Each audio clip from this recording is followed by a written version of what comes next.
Sonny, there we go. Yeah, pretty much. You guys went back and got Irina and Ismark. Made your way to the old band or old bone grades. Oh, right. And it is naked outside with no thought. Yeah.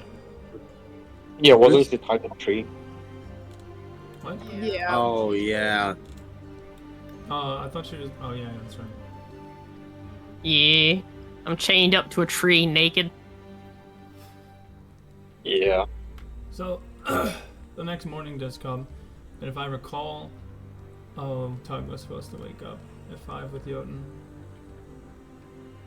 That being I believe so, yeah. said, Jotun, when you wake up at 5, expecting to see Tug, expecting to, you know, get ready to make breakfast for everyone, Tug is missing, and you notice, in fact, there's a dense fog that surrounds the area. You can't see anything past a couple hundred feet. That's kind of alarming. I'll go around and I'll just double check around the windmill. You roll me Check, a like, perception check, outside please. of the forest and fucking perception. Yes. Ooh. Nice. Okay. Yeah, as you begin looking around, you notice nothing's out of place. It doesn't seem like anybody's come and, like, kidnapped her. In fact, all of her belongings still remain here. Yeah, sorry. All of Tug's things are still here, including his weapon, including his pack. The only thing that looks like he might have taken is maybe some rations and a torch. But laying on his pillow is tiny little vial, less than like half a cup's worth, and it's blood. Wait, whose blood? It's blood. It's blood in a vial. It's probably for Doru. Going to. I'm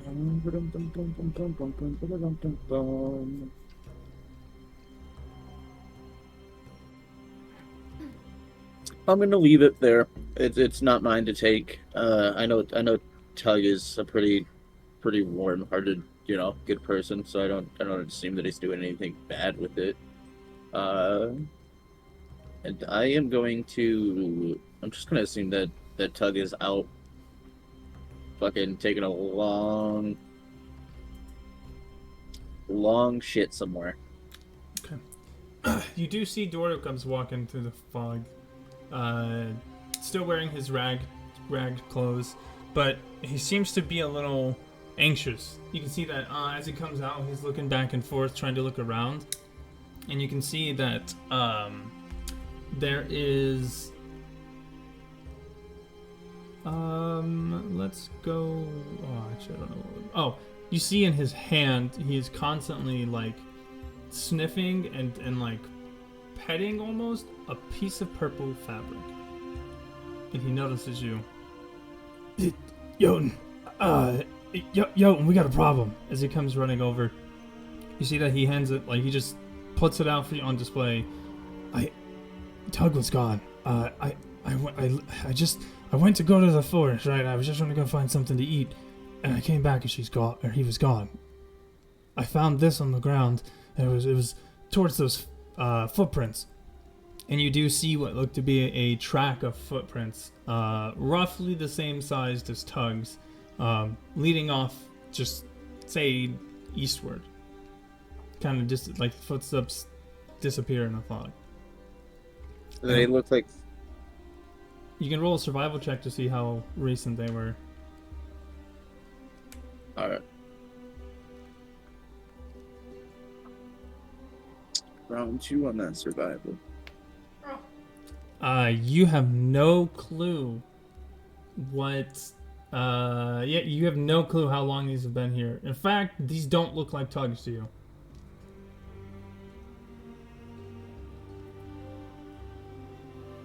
But anyway. he hands you the purple cloth, and says, "This is all I could get, and it smells exactly like him. Like it's really hard to miss that scent, but nothing around here smells like him."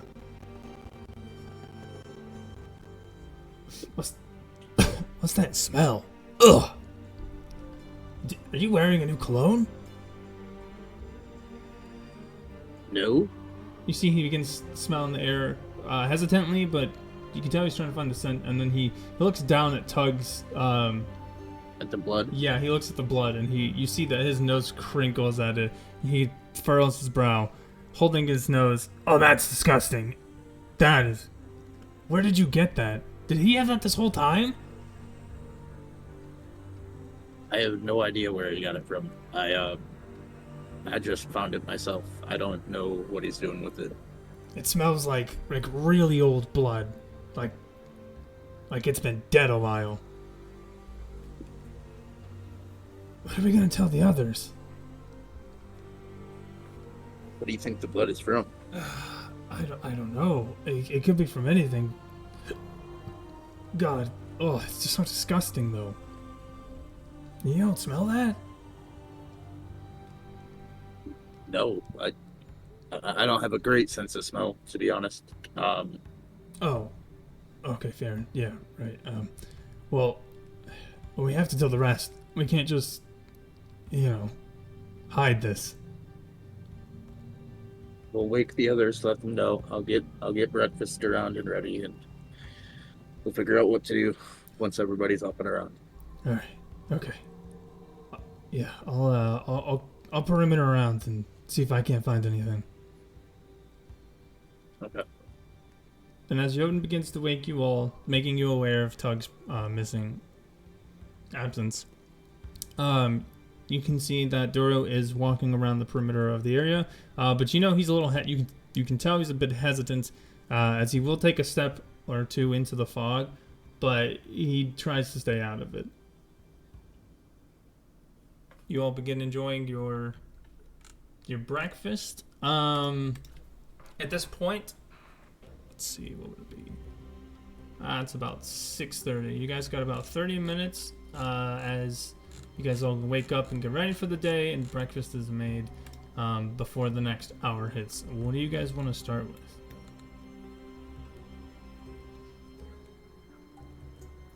Hey, Deirdre, I have a question for you.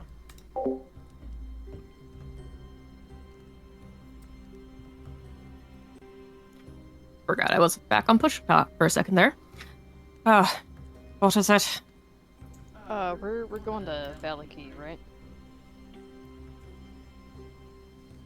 Seems like, yeah. Do you remember who has that sword that we were gifted? Wait, we were gifted a store? Sword. Oh, sword. Tog has it.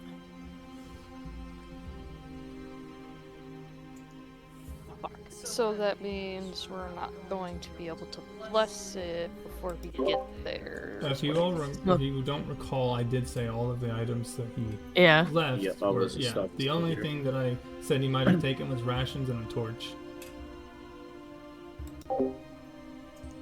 Okay, so before we get to Vallaki, maybe it's a good time to bless that now before we get there. I think you're probably right on that.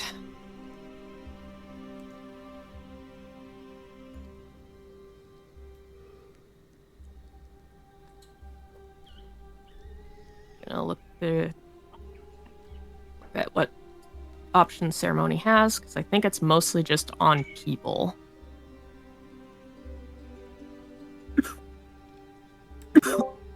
Yeah, but then we get into the cool part, the homebrew part. You can repurpose spells within reason. So you can perform a blessing or a ceremony on a blade, to make it holy. Sweet. I will absolutely do that. I mean, it's kind of the same concept as making holy water, right? Yeah. Okay. Excellent. All right, take a 1 hour. Yeah, it'll take you 1 whole hour to do that bad boy. Giving you guys a little bit more time Would anybody else like to do any downtime prep?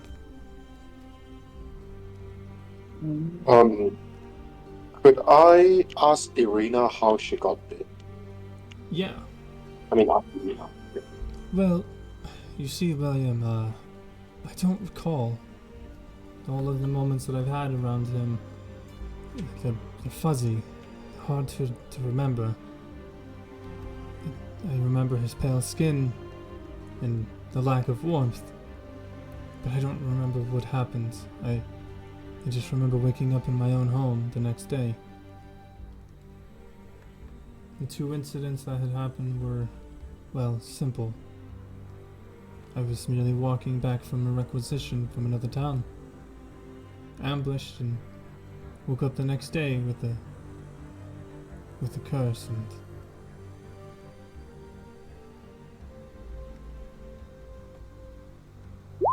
So how do you know that Strahd bit you? I can see visions of him. I can smell him when he's close. I can feel his blood coursing through mine, fighting to take control.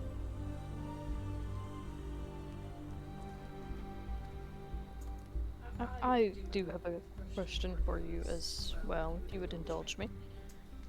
Sure. Would you say that you are still relatively in your right mind right now? Yes, there's no doubt in my mind. Okay, so then I want to ask this question now as a just in case in the future. You do not want to be with him, correct? Correct. Why would I want to serve such an evil person? He is the reason why we're all suffering. I just want to make sure, because if any future thing happens, I want to know this information now. Do you think that we would ask for your help if we did not have good intentions? No, that's not what I'm saying. Like, the possibility of him, like, trying to control you or get you to say something. That's what I mean. Oh. No, I don't think I'd be so easily charmed by him. Okay, well, at least we know that she does not want to be with him, so if anything does happen, and she said she does, it's probably not her.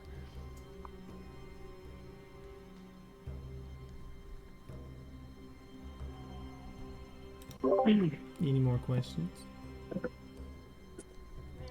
No? Is there any more questions? Not for me, but I know that two of the people are gone right now, so... Okie dokie, we'll wait. I'm back. Alright. Welcome back. Thank you. What kind of pizza did you get? Slices and sticks from Little Caesars. Gotcha.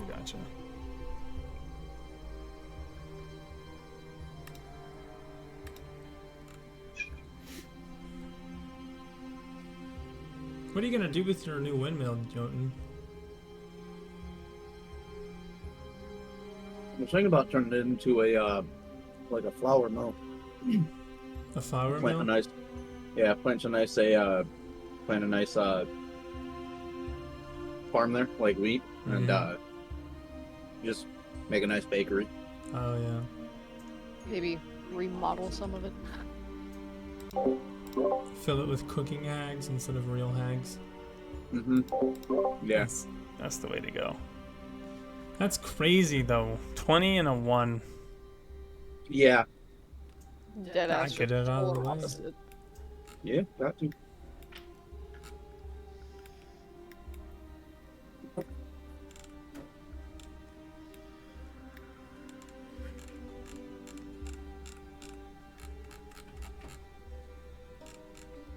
What do we actually want to do with this windmill? Because so far it seems like it's kind of like a base. Well, it does have an oven.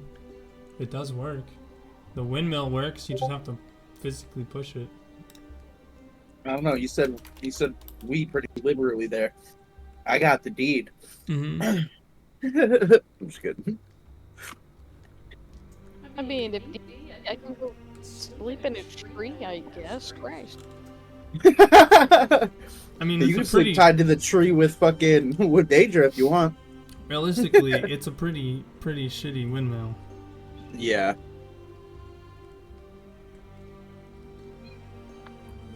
No, I don't plan on staying here forever, so I'm just kind of using it as a base of operations for right now. It's nice in the center of everything, close to a town. Yeah, I just really hope we don't piss off that town. So don't piss off the town. I'm not trying to. Yo, I'm just letting you guys know right now, if we run into that guy with the floating teacup again, I'm gonna go and talk to him. With the what? With the floating teacup and the carriage and the tiger! No. How are none of you interested? I mean, it's interesting, but it just seems like bad news waiting to happen. Yeah. Yeah.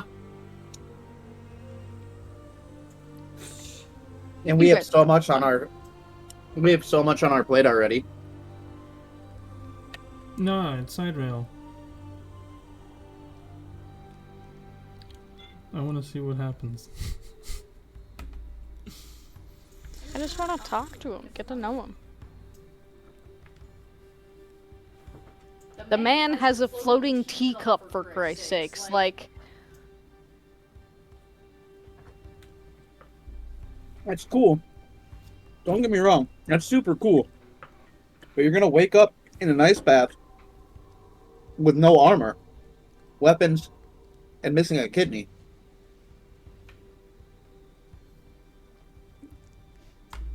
well, that took a dark turn, and if that happens, I'll just murder him. Fair enough. Welcome back, William. Like, can everyone hear me? Yes. Right, I'm mute. You're very quiet, but yes. Mm-hmm. Alright. Super quiet. Yeah. My phone is still charging right now. Gotcha. Mm. I can hear him. I turned him up. Okay. Are you ready to continue? Not one sec. Say something else. Can anyone hear me? There you go. Hello? Fine. Yeah, just making sure. I turned you up to 200. Alright, great. Alright, so after spending an hour to bless the silvered weapon, the sword, you guys find yourselves at about 9 o'clock or so in the morning. The fog around you has yet to really move inward or outward, and you have noticed, even for the standard of this land, it's a bit darker than usual. The overcast clouds have begun to roll in. It doesn't seem like there's any rain, but you do hear the occasional thunder of thunder in the clouds every now and then, but it doesn't seem like it's close to you guys.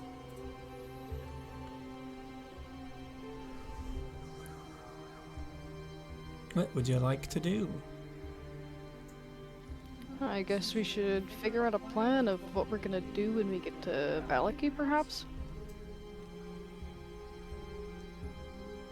I mean, we could take them back to the inn again. Yeah, but maybe like a holy place or something? I don't know. I feel like the inn isn't really gonna keep her safe. Ismark Pretty sure there isn't any holy place here. I mean, I don't think a holy place is a good spot for a vampire.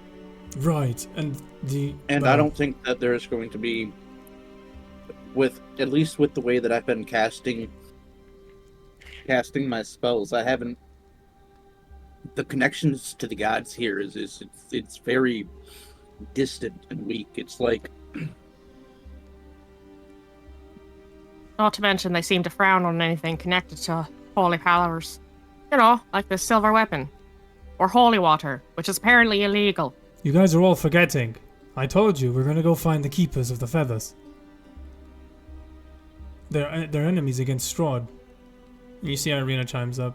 Correct. I think we should return the amulet or find something about it. Say that one more time.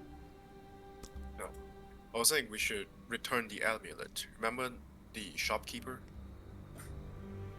You guys were given a sword, not an amulet. Nope, we got an amulet from that no. shopkeeper. Yeah, the Oh, shopkeeper. yeah. Yeah, do you guys remember what the amulet was for? Yeah, we give it to the lady in the stockyard, don't we? The one that we met. Mm-hmm. So I guess we have multiple missions while we're there. So yeah, fuck it, let's go to the inn. Okay.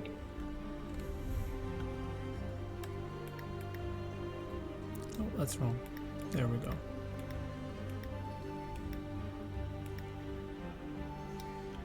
Alright, you guys begin making your way, and you do notice the clouds begin to come in a little bit deeper and deeper. And it's starting to get very dim outside. Not saying that you can't see, but you guys can tell that there's... I mean, the clouds are becoming very, very thick, and almost seem full of something. And as you begin making your way, you guys hear this small tone kind of begin to ease out of the forest, which notably is a bit quiet. As you get to about this part of the path on the map, you guys see that there's just a thin white veil of fog, kind of like a wall in front of you. You can see through it, and it doesn't seem to be very dense, and it moves. It's almost smoke-like. I'm gonna try to just push through. As you step through, yeah, you just continue walking down the path. It seems... What's up? Can I cause detect magic? Yeah. Again, everything in this Everything land is magic. Ha ha ha! Fuck you! Alright, please stop. Everything around you does give this distinct glow. The glow that you're used to. This very light, smoky-like fog. Filling the air, the visible mist in front of you, or smoke, or whatever you want to call it, as well as even the forest. Can I tell what kind of class of magic it is? Yeah. That would probably be divination. Oh. And as you will, yeah, would you guys like to continue through?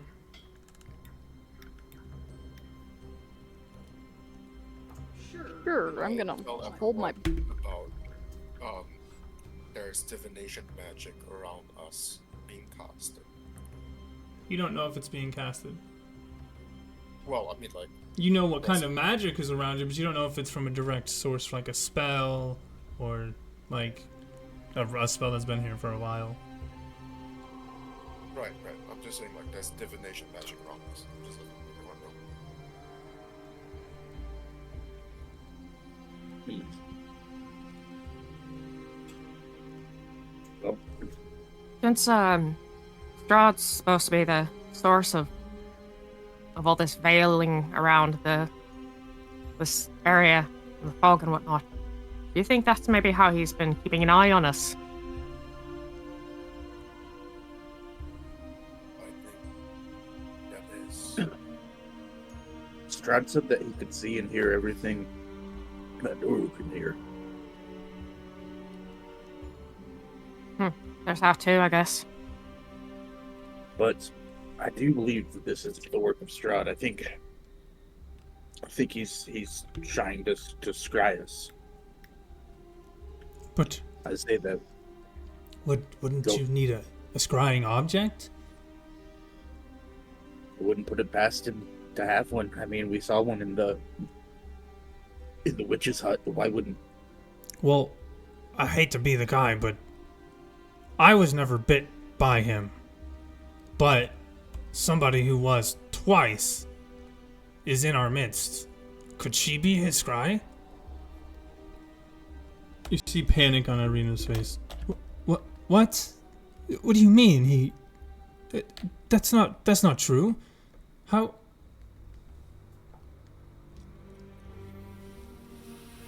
William, you're a wizard. You know how this works. There's no way he could do that, could he? Could I do a Arcana check to see if he can actually do that? Or like a history check? Arcana.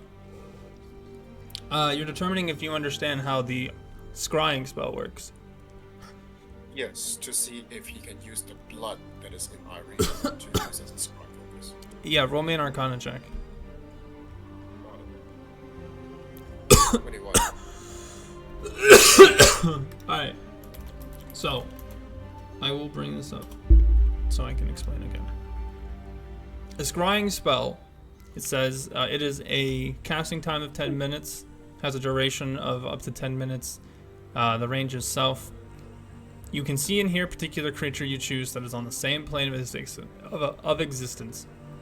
The target must make a wisdom saving throw, which is modified by how well you know the target and the sort of physical connection you have to it. If the target knows you're casting this, it can fail the saving throw voluntarily. So, how well do they know the person? Second hand, you've heard of them. First hand, you've met them. Familiar, you know them well. Now, what physical connection do you have? Likeness or picture, possession or garment, body part, lock of hair, bit of nail, or the like.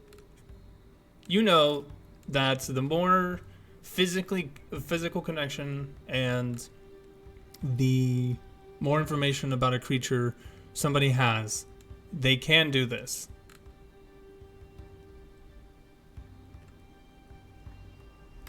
Alright. I looked towards Irina and I said, yes, it is possible that with you here, Strahd might be spying on us. Oh no.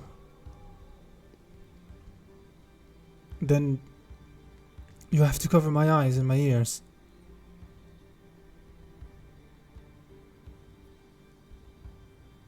That might be wise to do. Is that really going to do anything, though? I mean, Well, if he can't... he's relatively familiar with all of us at this point. Oh, you've come into contact with them then. A few times, yeah. Oh, dear. Well, then what do we do? My main question is there a possibility that something is going to happen to her when we walk through the fog? We have no idea of knowing. Nothing's happened to me yet. Yeah, but you're also not her. Do you want me to step through? Sure. Please be safe. He steps through. No, I'm fine. I don't feel nothing.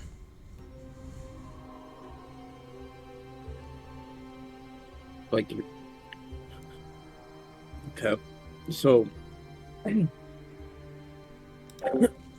I say we hurry to Vallaki.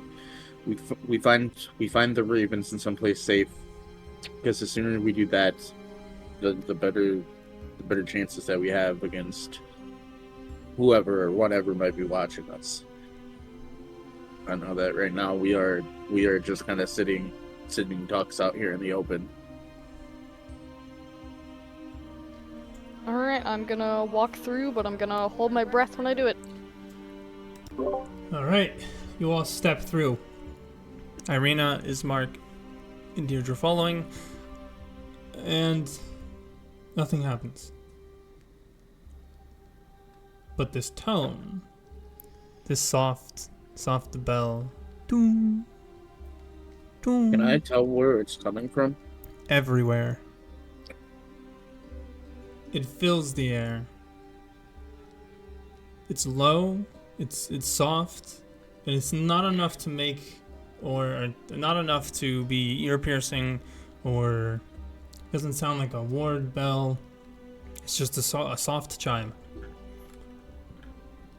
And as you all make your way, at this point with haste, running through the, or maybe a slight jog, through the fog, you continue to follow the tracks above in front of you. And you notice at some point you leave the fog. Well, no, the fog leaves the path. As you continue forward, you see coming out of the fog that you are in a darker place than where you first started.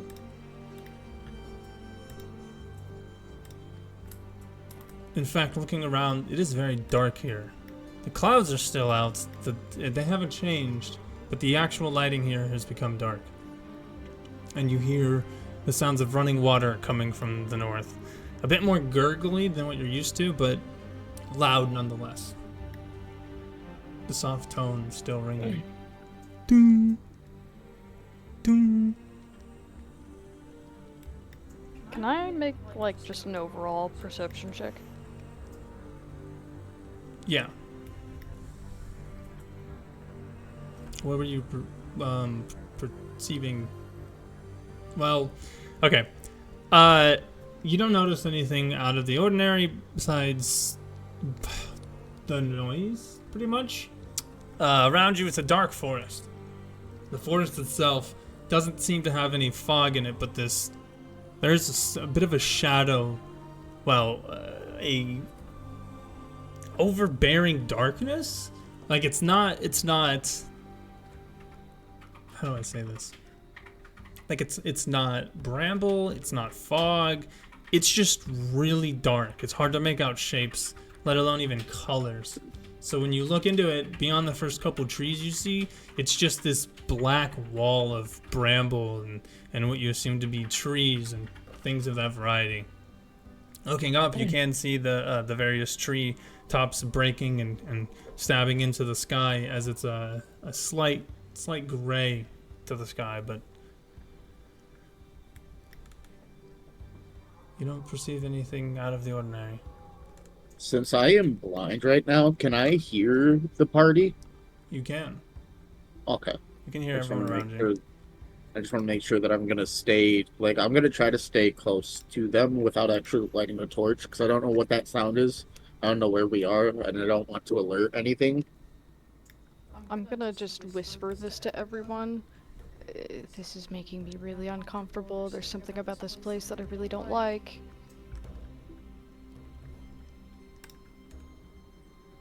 Should we have a torch on? No. One thing I learned about being a rogue is it's best to hide in the shadows sometime. If you light a torch, you're very easy to see. But he can't see. You see Irina and Ismark touch but whoever's nearest them, and neither can we. You guys can't see. We're humans. What do you mean? You're not a human. You're a fucking vampire.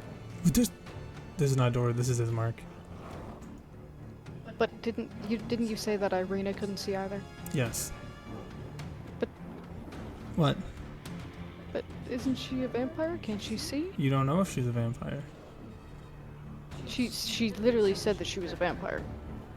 Did you kill those two people? Yeah, I know what she said, but what I'm telling you is that she can't see. Oh right, she's still a. Okay, never mind. Jesus Christ.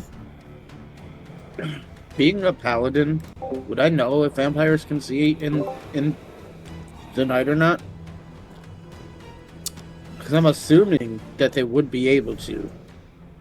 Am I allowed to give a very small amount of information?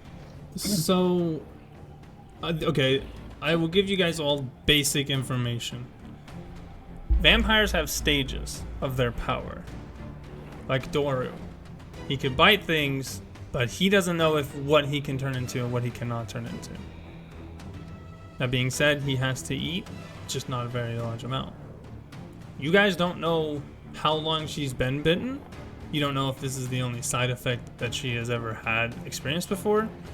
You don't even know what her current side effects are.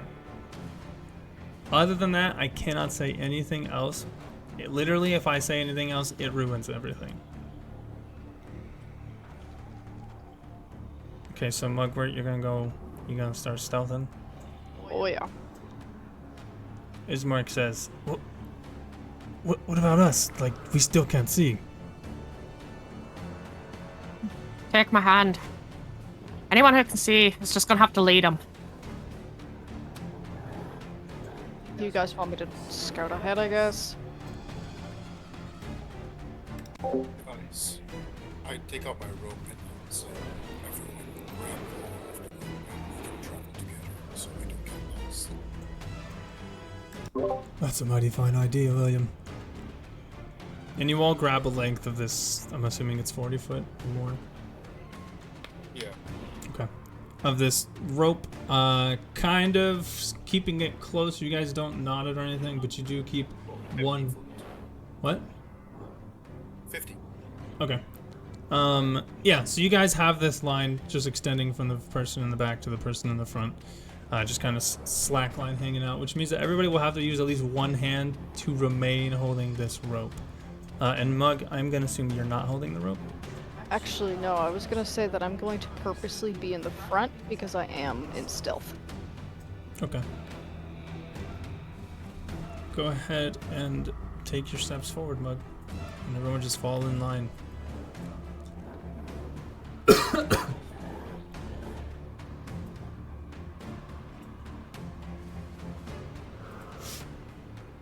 Keep going. Everybody's waiting on you.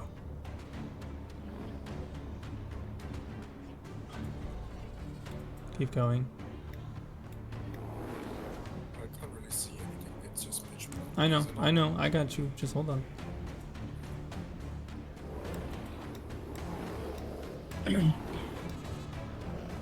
Alright, keep going.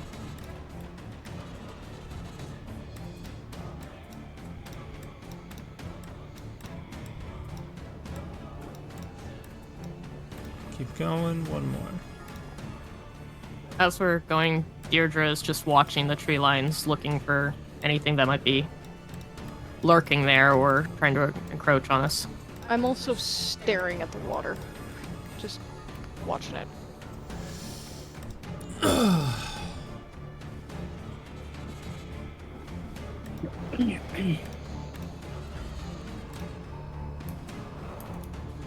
Yeah. As you all begin walking through this dark area, you, listening to your own footsteps and the soft doom, doom, you guys begin hearing the sound of running water. Very fast moving water. And Mugwort, you see it first. You see this soft light piercing through the skies, and it is, well, not enveloping. It is, showing what seems to be like this dark river. This black, like, river. It is rolling like water, but just your first glance, that's not water, right? But more notably, you see what look to be like these four, I want to say, creatures, humanoids, almost, who seem to be, well, eating something. Their backs are turned to you, but you can see that they're all hunched over and seem to be, like, moving something on the ground. I'm going... Hold on. The noises of smacking lips and what you're assuming is probably crackers can be heard. The rest of you, as you get closer and closer, do also see this weird scene. You all see the very small amount of light that is shining in this area.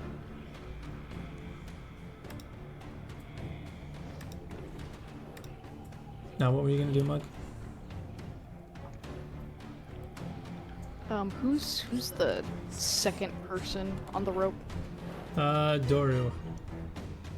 Okay, I'm gonna kind of give him a message to pass down the line that there are weird creatures over there and that we have to try and be as Stealthy as we can. You're playing telephones here. Pretty much.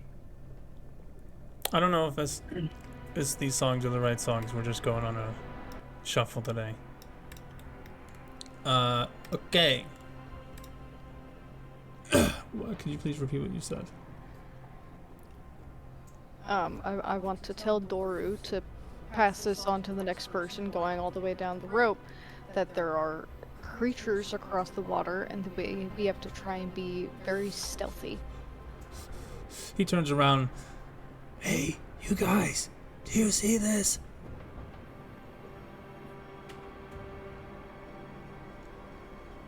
Yeah. And you guys do come closer. Can you roll me? Oh, actually no. Actually, yeah. Go ahead and roll me an investigation check, Deirdre. Oh, me? Okay.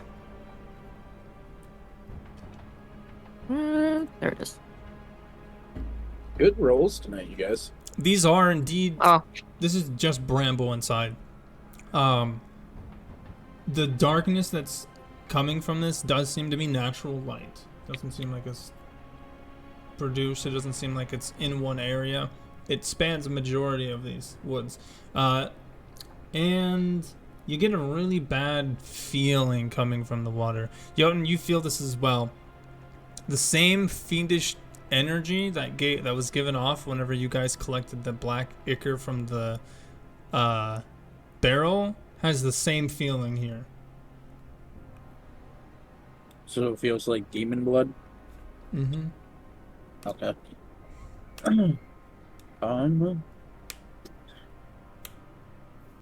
So out of character, are we planning on fighting these guys, or are we gonna try to get around them, or what are you guys thinking? I was thinking of fighting.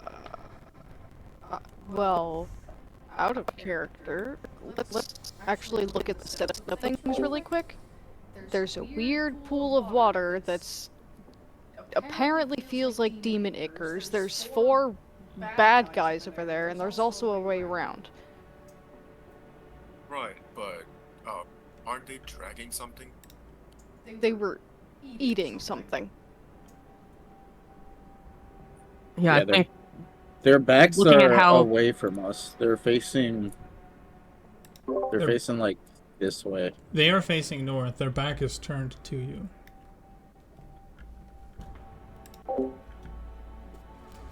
and given that with this body of water right there, it's gonna be hard for us to like get over there. So trying to avoid them would be best. So maybe try to bypass them, get around them. But considering we have at least 2 people who are disadvantaged on stealth, be prepared for a fight. Just like I could try to cause a distraction. I feel like I would probably be better at causing distractions. I could do it without anybody getting hurt with my steed. Why not?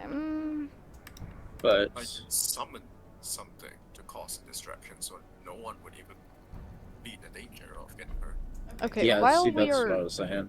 talking about this, is time passing forward in the game? I'm going to say, since you guys pulled out of character, no. Because I'm just trying to figure out what we want to do real quick. I would prefer to not fight these guys, at least right now, but also we have to be aware of the fact that we have to get out of sight before you cause that distraction. Yeah, I can summon something. And I also have Misty Step just in case.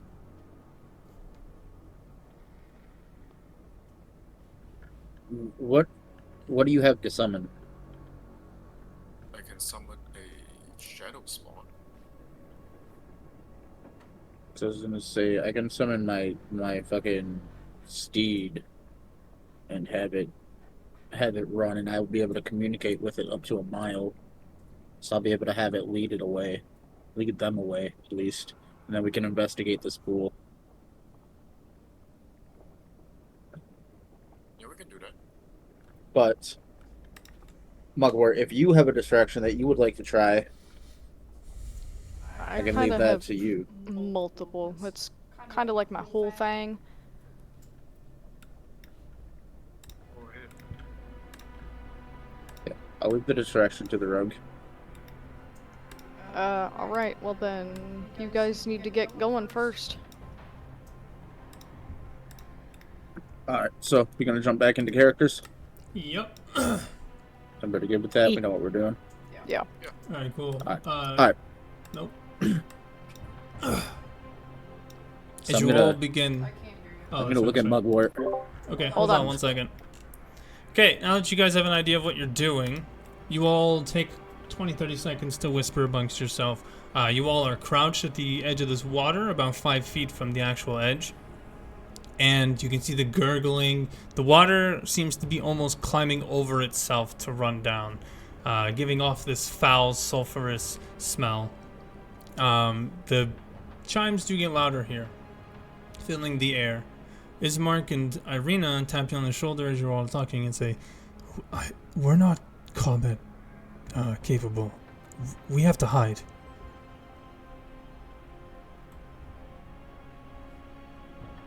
That's Yeah. why you guys are going ahead first. What if there's something waiting ahead? We're coming with you.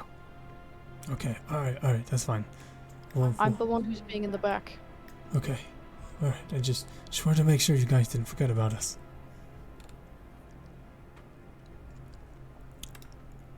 Okay, let's see. Doom. Doom. Doom. Only human senses can see that which lays deep.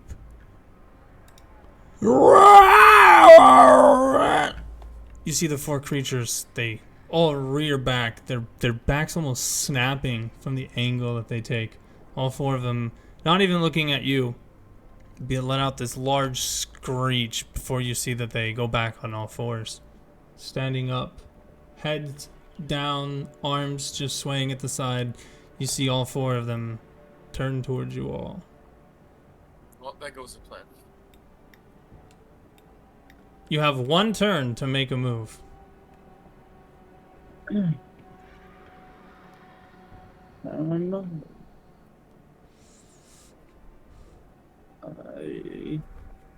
I need like 30 seconds to read. You Can I cast- pop this real quick? What are you doing? I want to use this to make the smell of like really. Oh fuck! No, it's 10 feet. Hold on. I mean, you can cast it on something and throw it. You're gonna make your weapon magical. Yep. Okay.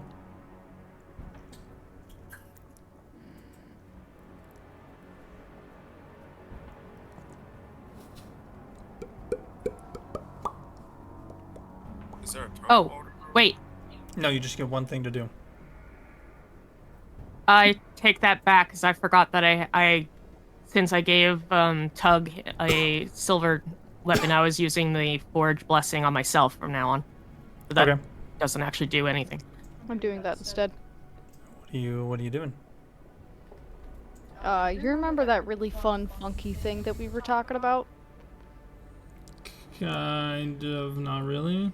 The little cyclone, fucking. Oh, you're making sand difficult thing? terrain. Yeah. Which one? It is a. How big of a area is 5 this? foot. Okay, so I'm probably gonna do that one then. And considering I did that and they wouldn't be alerted, I would probably just whisper yell to people, "Run!"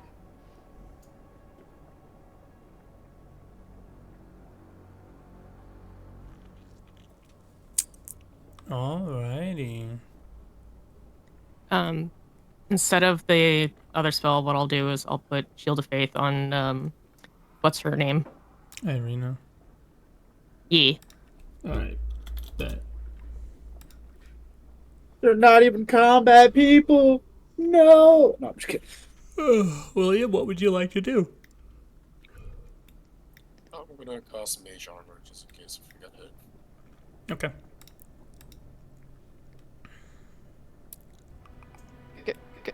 You Run? guys, yeah, do you want to make your movement? Yeah. Just Alright, now, this incline is 5 feet, and the incline is coming towards you all. So, every one of these black lines is another 5 feet that you go up in height. So the river is traveling down and to the left. Yes. Okay. Also, Alright. anything away from the circle of light can we see? What do you mean? You can only see what is in the light. Okay. Is that turn order, or should we just dip? No, I Run. want you to make your movement action. You guys get your total speed. Oh, okay. Yeah, I'm kind of waiting on Miss Mark in the arena for moving purposes because Deirdre's gonna stay near them.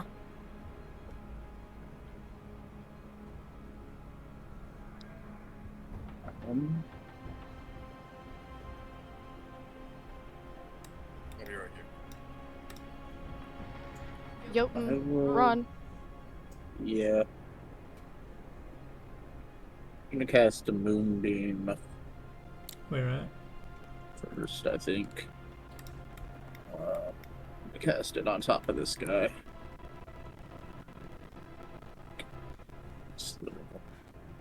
Alright, big a bet. Could you post that for me? Yep.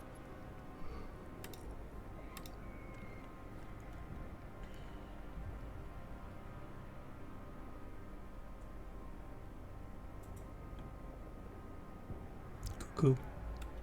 Alright, go ahead and roll the initiative, everyone. And then I'll move. Yay, battle.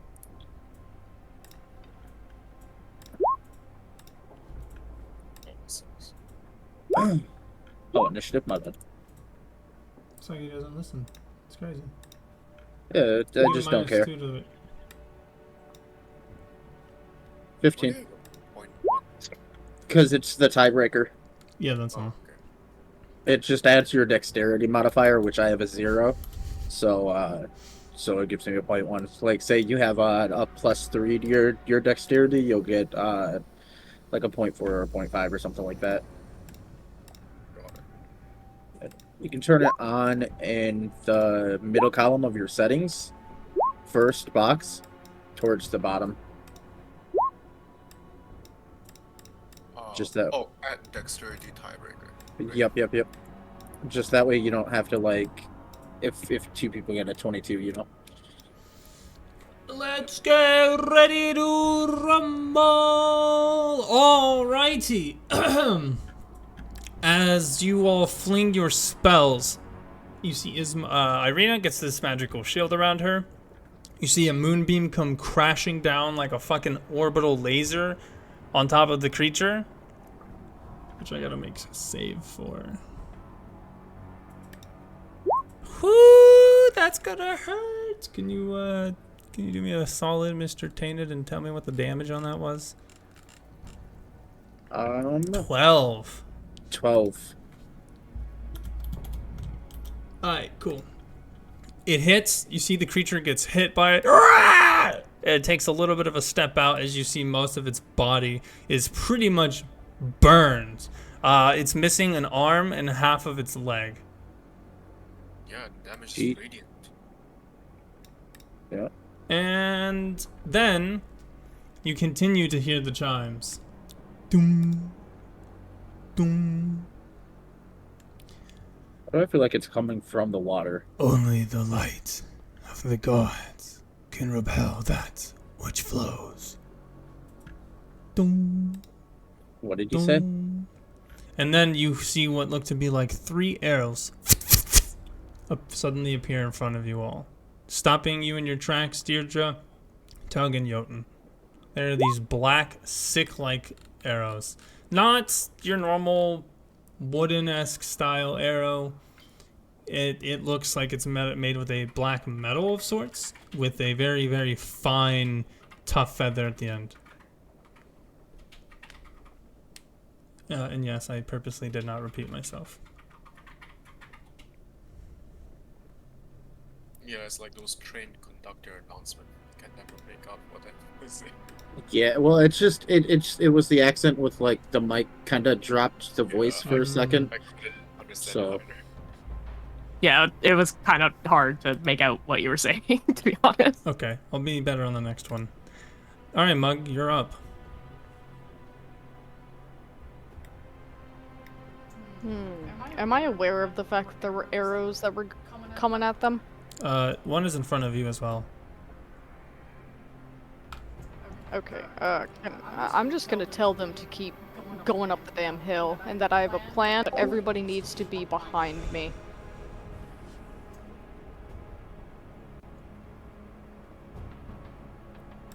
Okay. Are you holding an action? Yeah, it's gonna be an attack. And what is the... Oh, I don't know, activation. If these fuckers over here end up getting close to us somehow. Okay. Alrighty. And with that being said, we start. You see the first one... Oh... I mean... That's not what I meant. I was trying to read. No, you're fine. Sorry. I gotta change something anyway. I goofed. Forgot to make these generic tokens. They don't all have 3 HP left. They all have 29. I feel like if I throw random numbers out there, it'll make you guys confused. Okay, go back here. Alright, anyway. You're gonna see one of these feral vampires, Miss Mug, come running into the water, and then he disappears. He dives into the water. This man looks to be I'm sorry. Looks to be like a Vistani man, but notably different. His mouth is completely red, jagged teeth, a twisted jaw can be seen agape as he comes running. He jumps into the water. And then you see him on land, coming out of the black ichor. And you notice the black ichor just drips off of him like it was nothing. And I would assume you were attacking with a melee weapon? Actually, no. Okay, well you gotta let me know next time what weapon. So you can go ahead and react with your attack, but I will warn you, he does charge you first. So if you do a ranged attack, it will have disadvantage.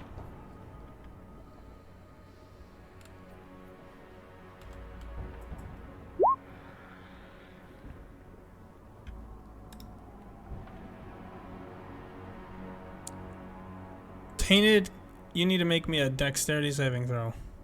Yep, I saw that. Okay. Damn! That's I figured she was hilarious. gonna do something cool. No, I feel that. I was ready for it. I see the had swords pop up. Dude, I just kind of duck out of the way. But it doesn't do a lot. No, I'm just kidding. You duck and it misses completely. That shit don't even hurt you. Doru, unfortunately, did not miss. He does take the... Ouch. 8 damage from it. Oh, bless me. 2! Bless you. Whew. Thank you. Praise be to Eldest. Oh, that's hilarious. And you do manage to smack the vampire. Notably, hitting him with these does cause him to get pushed back about 10 feet. Fantastic. Okay.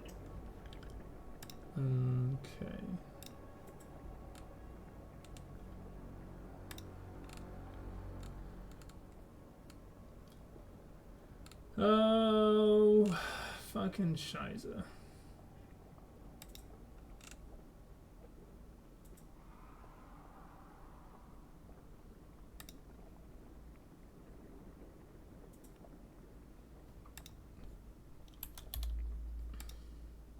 Being a paladin, would these creatures be something that I've been encountered before? Could I make like a history check on that?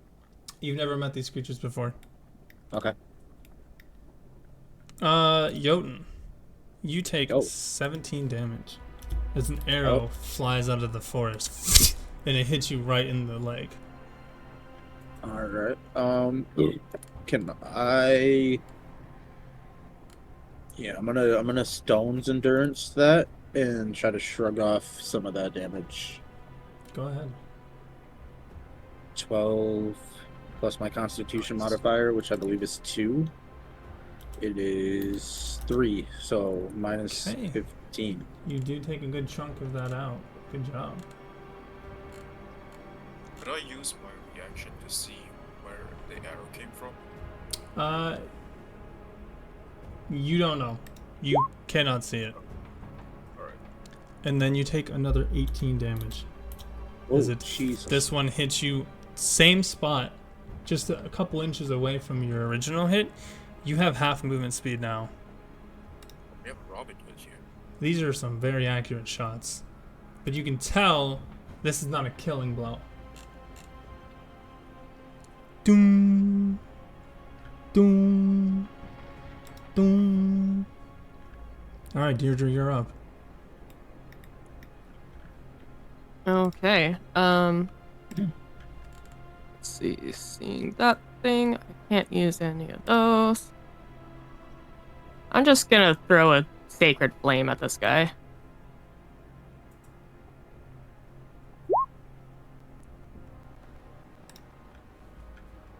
Let's see.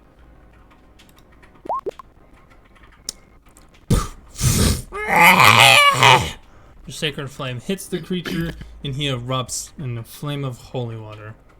Holy fire, sorry. He hits the ground, beginning to burn, and you see that he reaches for the water. And as he reaches for it, the part of him that burns kind of singes, causing some steam to rise off of the river.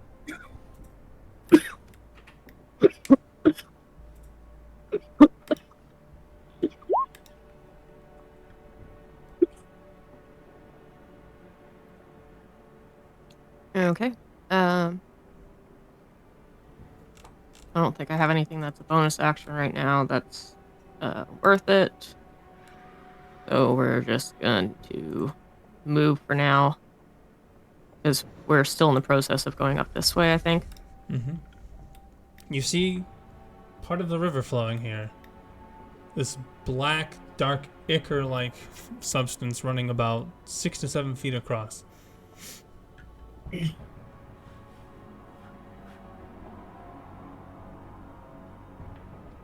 I recognize the ichor to be the same stuff in the Hex Covenant? That's up to you.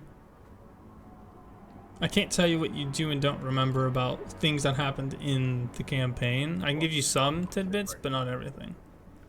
Can I recognize it? Is it the same thing that I saw? You can assume. Okay. Gotta find out. But if I recall, it's Deirdre's turn, right? Did you have anything else you wanted to do? The only other thing I can think of would probably take an action, so... And I don't have a bonus action I can use right now. Okay. Alright. You see the feral vampire? That's what they're called. They're feral vampires, guys. Across the way here. Die. Oh! Yeah, he dies. The moonbeam is too strong for him.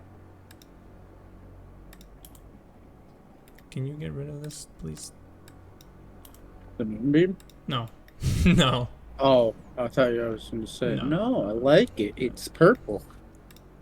Purple radiant light shining from the sky, from the heavens. Shine bright tonight. Tug would be sad that he's missing out.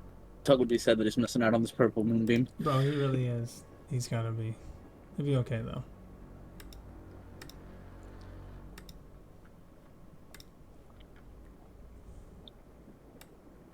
Oh, that's not what I wanted.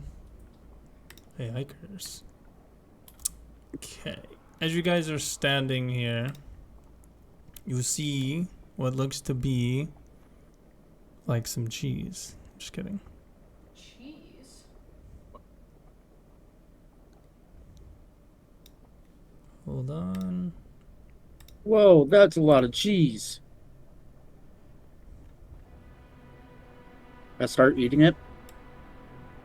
But is it Swiss? Because, you know, we could really use some holy cheese right now.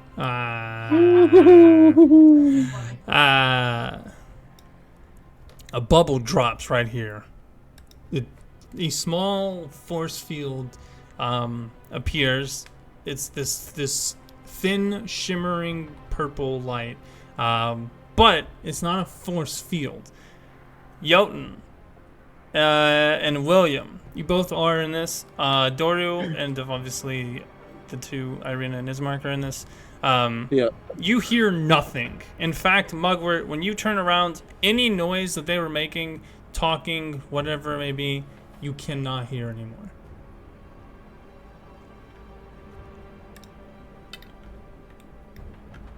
Uh-oh. That might fuck up.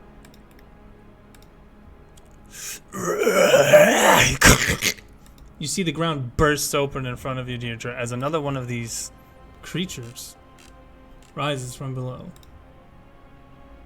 Doom. Doom. Doom. You hear the bells getting louder and louder.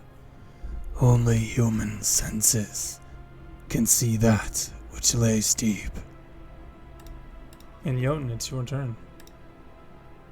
Okay. Since I'm in the bubble, do I hear anything? You No. hear nothing. Okay. I'm going to try to...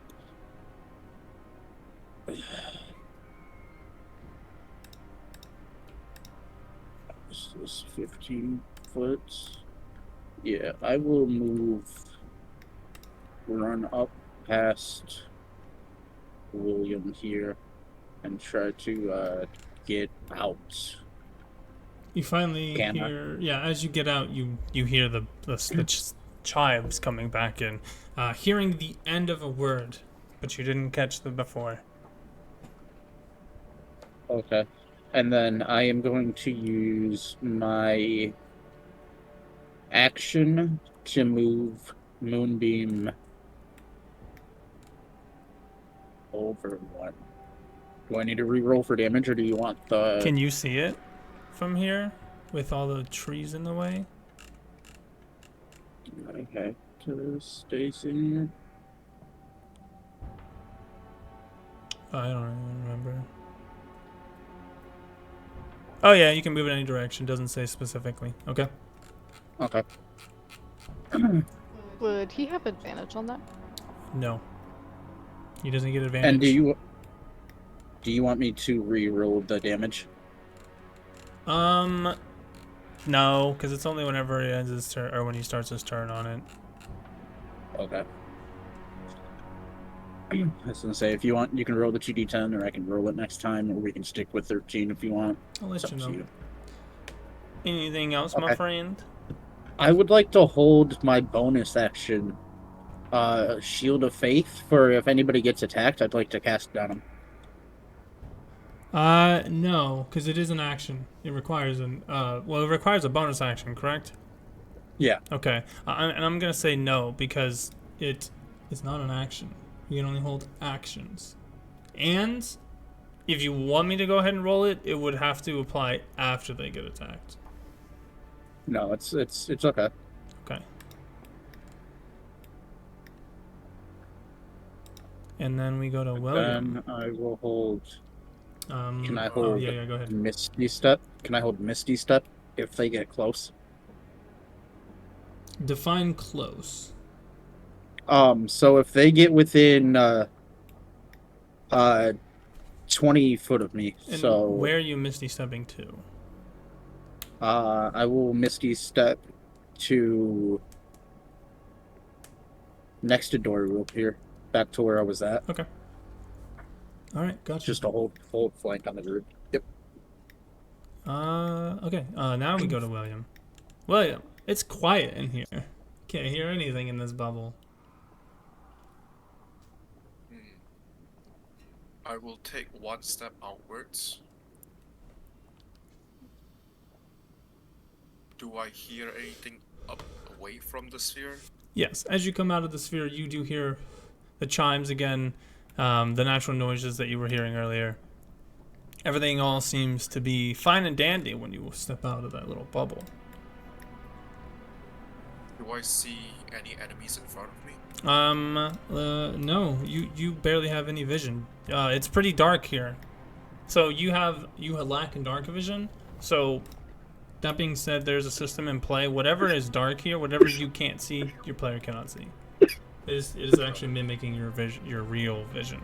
No, you hear a little bit of a river ahead of you. You feel forward and notice Deirdre is standing into you, but when you look at her, it's so dark it's hard to make out her silhouette. I will just cast Chill Touch that is sacred damage instead of necrotic, and I'll cast it at this one right here. All right. There's trees in your way. Yeah, unfortunately. I didn't have the time to go through and like take out or put in barriers because you guys can still traverse through trees. And if it would have felt a little jarring. Okay, because the spell's description didn't say that within a range you can see. Does that matter? Say that again? So, because it says the space of a creature within range. It doesn't say I can need to see it. Does that matter, or I? Oh yeah, no. Oh, I see what you mean. It doesn't specifically say it. You can't make a ranged attack spell or a ranged attack against the creature you can't see. So like if you're blind, you can't say I attack the person next to me because you don't see them. It's just like a it's just like a default mechanic. There are some spells that specifically have it written otherwise, and that is to purposely get around that, so the way that you know how the spell functions. Got it. Then I guess I'll just run ahead. Okay. Right. Yeah, stop moving. As you begin running through this black sludge that you didn't see, you just couldn't. You find yourself slowly sinking. I need you to roll me a Constitution saving throw. Got it. 10. And you get out on the other side, but you recognize this. This is demon blood ichor. And you feel this pain coming from your legs. You take 12 damage. As you reach the other side, it gets harder and harder to pull yourself out of this as you're almost waist deep in it. But you do get to the other side. And then you feel the burning. And you look down and you see that your legs have black cracks and burns all over them. Whatever pants you were wearing are gone. Do I feel? I feel like my detect magic is still up, right? Because it says up to 10 minutes. Did you cast another concentration spell in that time? If not, then yeah, it's still up. No. Yeah. So, do I feel that the demon blood is magical, or is it just like it produced crack non-magically? You wouldn't know that. Blood is not necessarily magic. It's not made of magic. Yeah. It can have magic put into it. But what I will tell you now is that your detect magic is useless. Because as long as you are in this land, everything's going to give off this weird fog. You're not going to be able to tell what kind of magic or if it is magical. All I can say is that this shit burned your legs. You took 12 damage. There's nothing else about it. It's demon blood. Yeah. Also, I have 24 max health instead of 20, by the way. Okay. And I think that's it. I'll just keep moving up front. Can I keep moving up front? Because I still have to. Yeah. That took 10 feet of movement because it was difficult terrain. Oh. So, however much movement you've used so far. You're right here. It's 5. That's 15. Yeah, that's 20. Yeah, you can continue moving forward, but you have to stop one of the blocks ahead of you. So you get I can move you one time. I'll just stay here then. Okay. All right, give me 1 second because I want to look at this.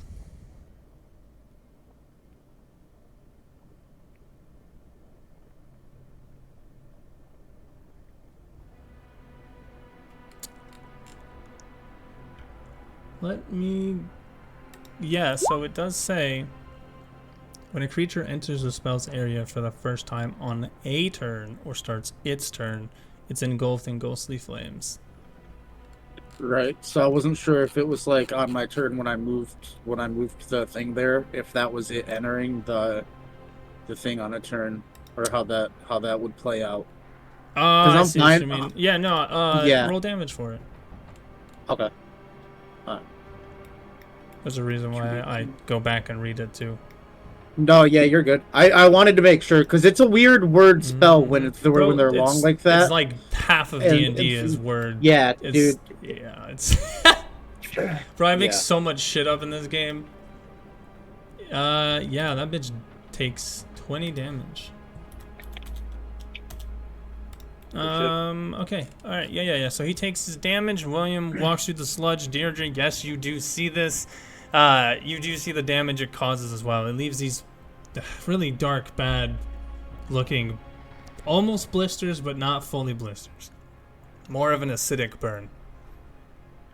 12. Oh, fuck, that would be your legs. You have half movement until you get healed, William.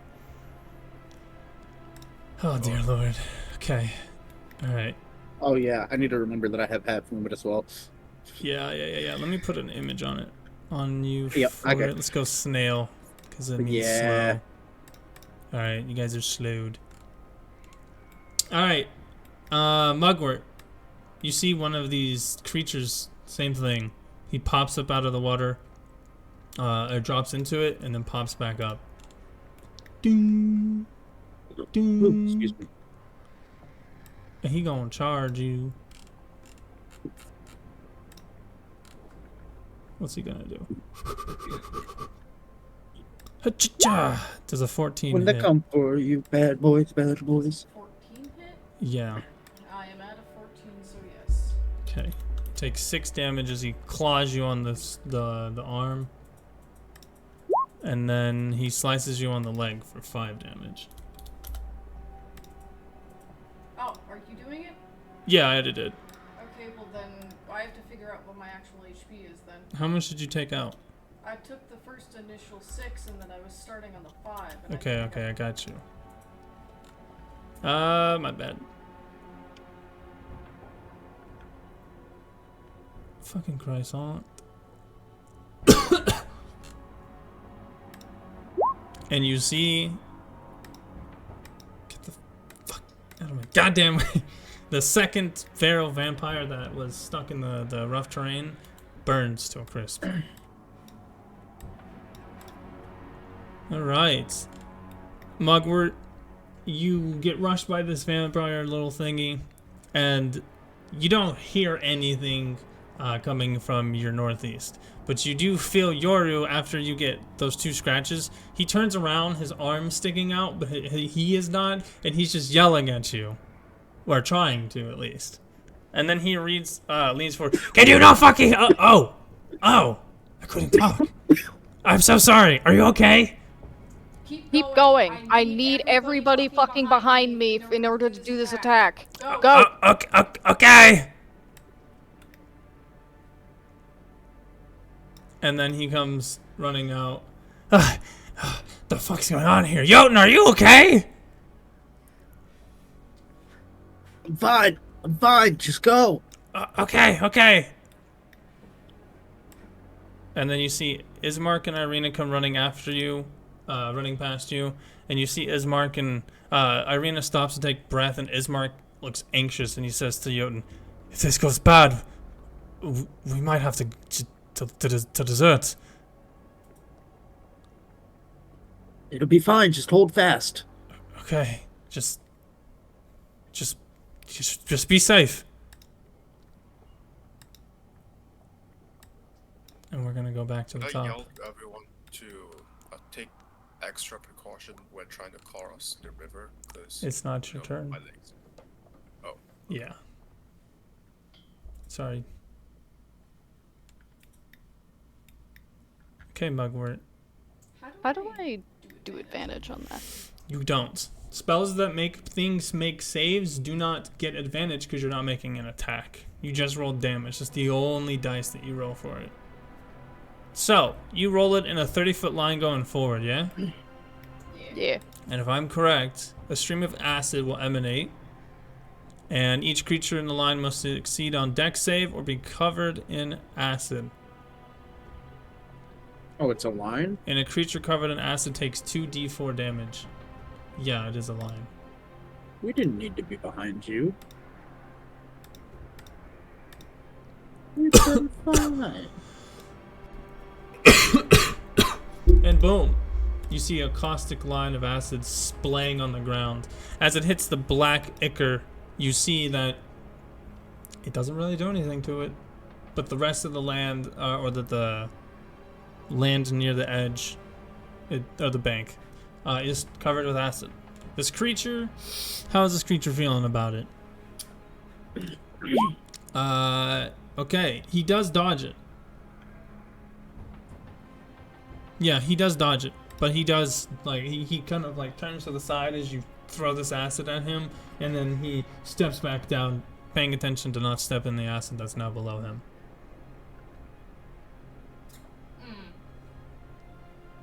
That's unfortunate.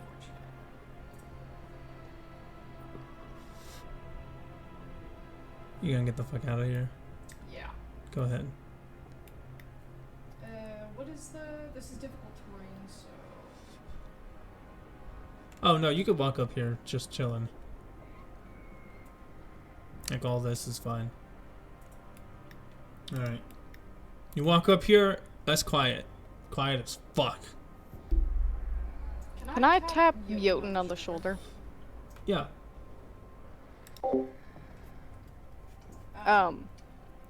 I'm gonna, like, kind of point to the attack that I just did, and I'm gonna make a head-shaking motion.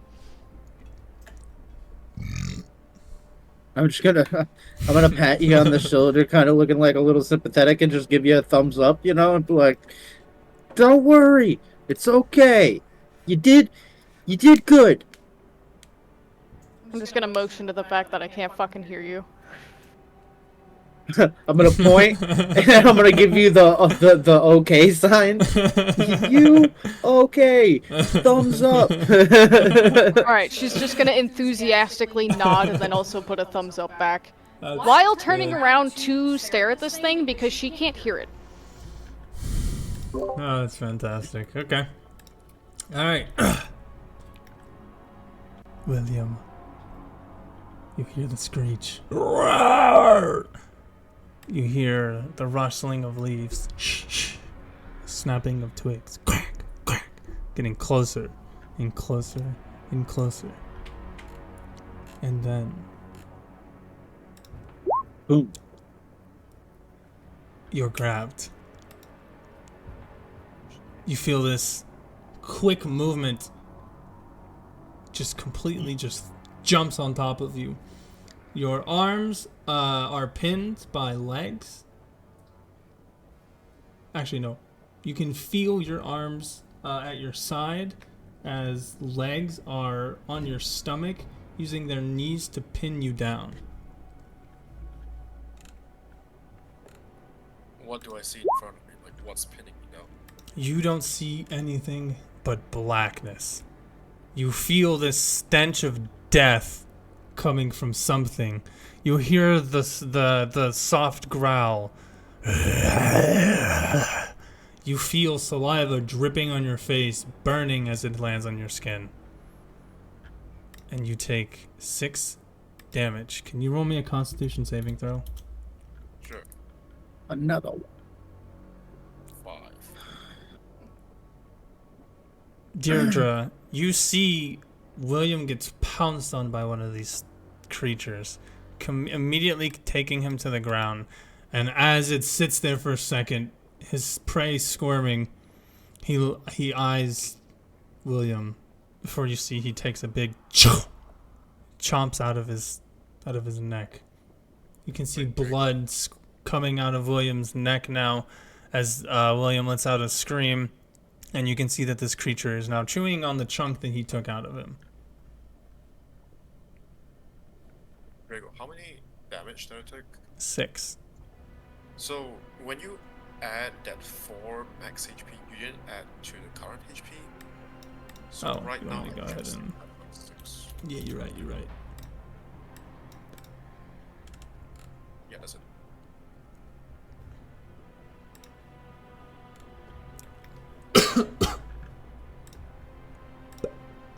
Alright, let's get right into it. Let's go, dude. Look, let's just fucking do it, dude. Deirdre, you Okay. take 10 damage as an arrow Oh. comes whistling out of the air. And... hey, roll the thing. As the arrow hits your leg, you feel this dark energy emanating, almost like a poison, but it doesn't spread through your body. The wound just seems to hurt a bit more as you look down and see this black arrow sticking into your leg. You take another 5 damage.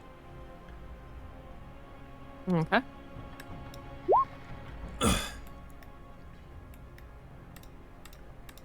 Another arrow flies. Ah! And you see it hits Sir Doru in the shoulder. And now it is your turn, Deirdre. Okay. Deirdre has no idea if this is going to work, but it's the only thing she can think of at the moment to get people across. She's going to come up to the edge of this water here, and since she was the last one to have the silvered longsword, I'm going to assume that it's still in her possession. Okay. What she's hoping to do, or what I'm hoping to do, is to basically stab down into the ichor water stuff here while just channeling pure radiant magic through the sword. So, like, happy to take off whatever spell slots are needed for that, but she's not using an actual spell. She's just wanting to channel that magical energy through it, see if it can affect the Ichor River enough for people to get by. Alright.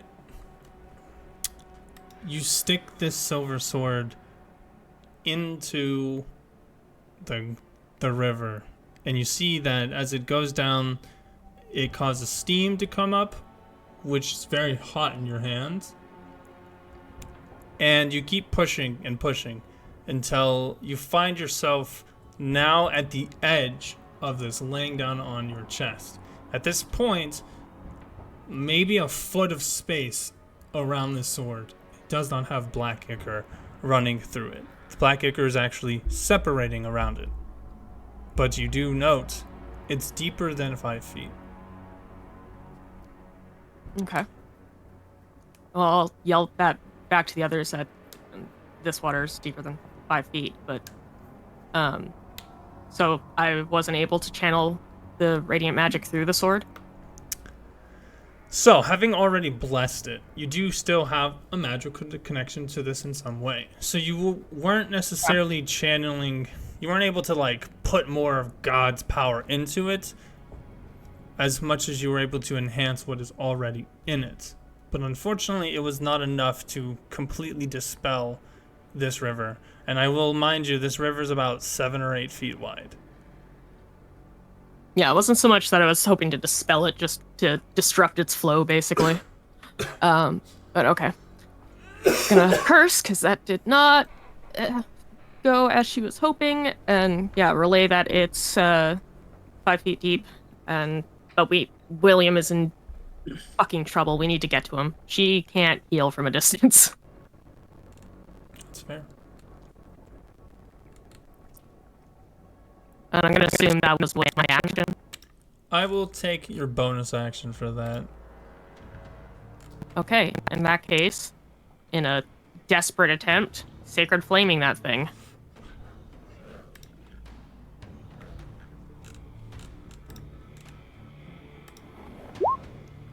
Forge blessing. I can't.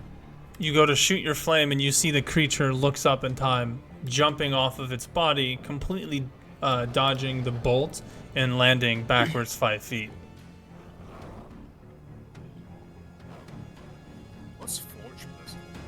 Yeah, it's an You can ignore that on this, because that doesn't affect my spells. I don't know why it's doing that. I'm gonna have to go through the back end.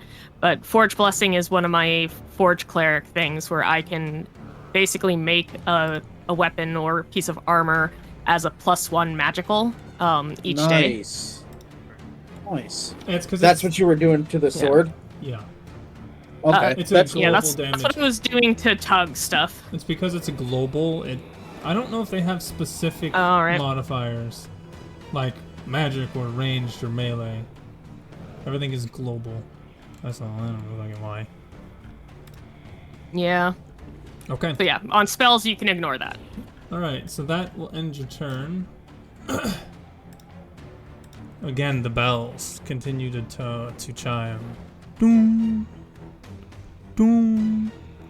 Only fellowship can align that which is lost.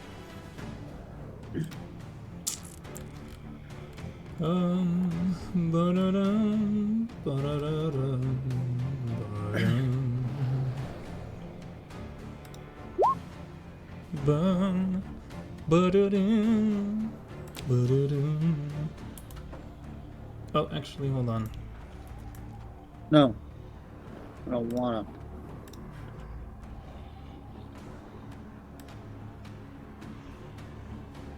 You can cast Moonbeam as a ceremony? Yeah. That's crazy. How long does that take? I think an hour.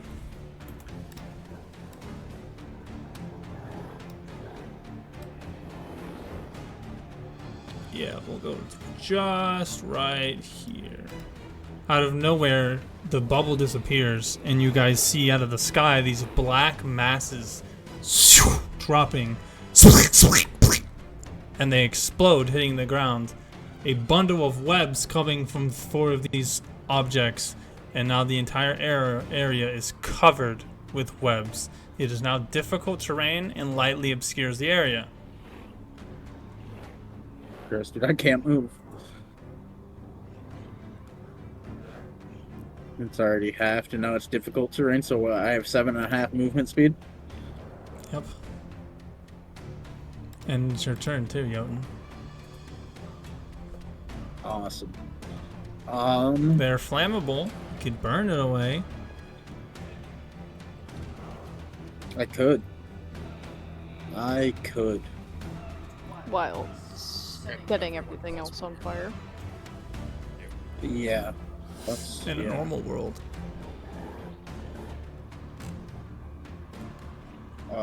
I don't have any kind of like magical fire. I don't.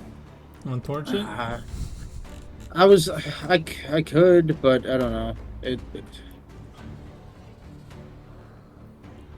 I don't want to use an action to fucking torch this thing when William's over there on 0 fucking Use a HP, bonus action, basically. then.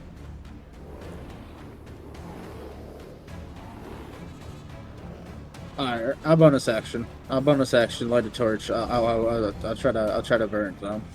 As you Burn touch the this. web, a spider. I'm kidding. It burns all of the webbing. As this web doesn't really cover you all. As soon as the fire touches the flame, it's like a satanic fucking string of webs around you all. The flame almost doesn't give off any heat though. And then you hear a subtle tss. Steam rises from the webs as the burns flame them, and you see that it turns into this gross black sludge-like tar thing covering the area.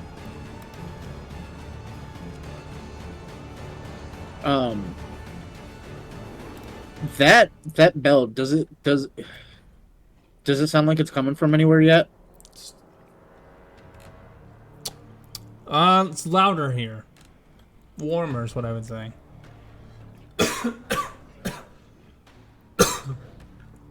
Did it sound louder at the river over here, or does it sound louder up here? Warmer, I guess.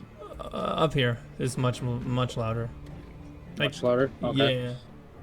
Does that torch give off any light? Yes, it does, actually.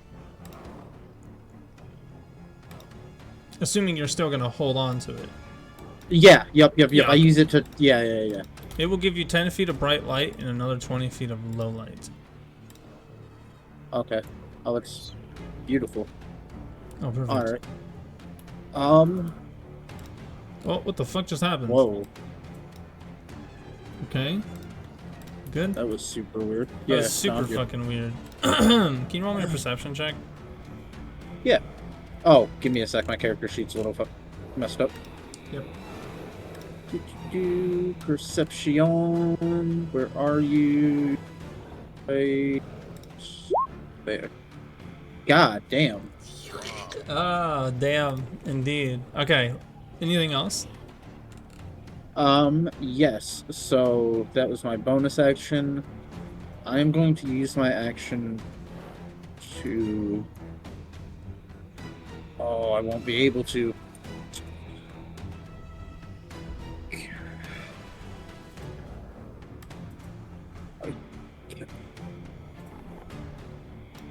I'm gonna throw a javelin at the vampire behind William. Go ahead. Miss. You throw your javelin and it sails beautifully into the darkness. So with that, can I use extra attack? If you have another weapon. Yeah, I have 5 javelins. Yeah. Yeah. You can throw another one. You can throw another one. Yay!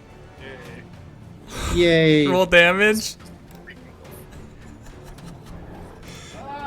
As it That's sails painful. through the air, Deirdre, you see it just right into William's leg.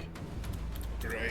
You now have 0 movement as your legs are completely incapacitated, William. No! No! I'm sorry!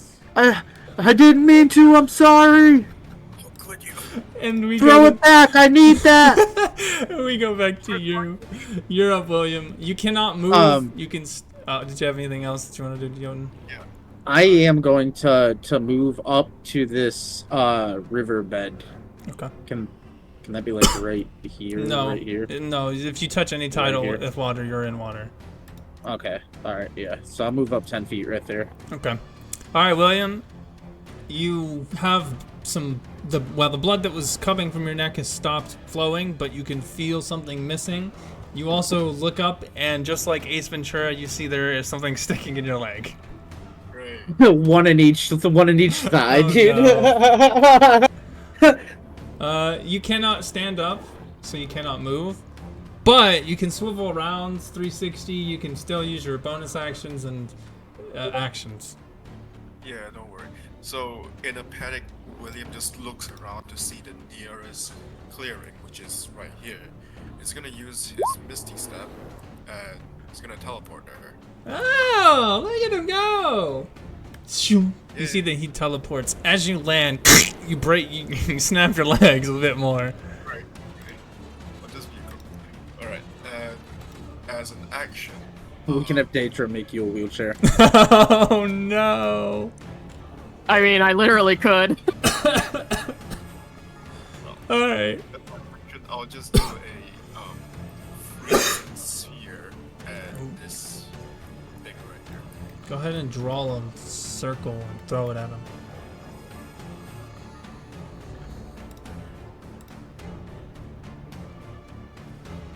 What is the damage? 2d6? Yes. Alright, go ahead and roll that puppy. And as it crashes, you see he takes... Oh my god, no he doesn't. He takes the full 8 damage, but he does manage to barely dodge it. Oh wait, actually, would that be... No, he only takes the 4. My bad. Oh, I'm mathing wrong. But he does take damage. That's good. And would you? Oh, I guess that's all you can do. So we have to. Yeah. All right. Faral Vampire says, Wait, "Nah." What? Before I enter, could I yell and say, "Could someone heal me? I'm Yes. dying over here." And as he says that, Mugwort, you see one of these guys runs up, and he's just gonna attack you.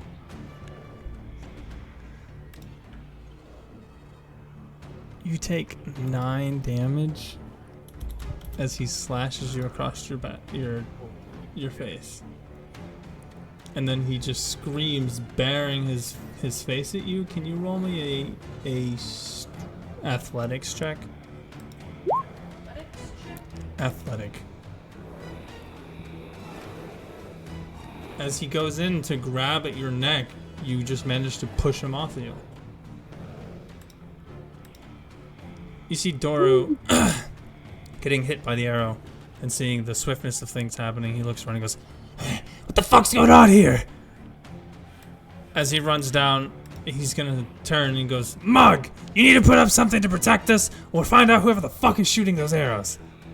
Deirdre! Stop the chiving, it's fucking me up, man. And Jotun, can you heal William? His legs are broken." I can try. Oh, Hopefully. fuck yeah. It's all I need. Hopefully. What did he tell me to stop? The bells. The chiming. Oh. Yeah. That's not me.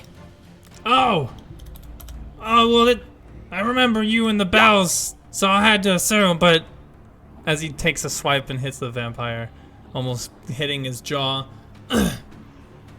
Mugwort, whatever you need to do, let me know. I'll help you.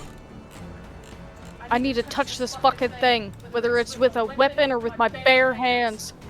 Well, he's pretty close, so that should be easy. And now it's your turn. Okay, I kind of want to try and do something just for flavor. I would like to do this. But I want to see nah, I'm just gonna fucking hold on. He's not wearing metal, but go ahead and roll an attack. I want to do that. Oh, okay. Go ahead. Okay. Should just be from your spell book. Roll again. Hey, nice. You do reach out and grab it for 4 damage. You send like a Joker-style hand shock through his body.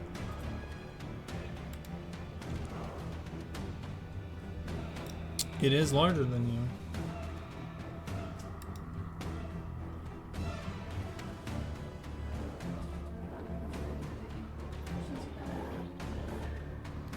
What do I have to roll for this shit? Proficiency bonus. It's 3 now. Yeah. Takes another 3. Okay. Would you like to do anything else? Why does that have a 2d8 next to it? What? The shocking grasp? Because that's how much damage it does.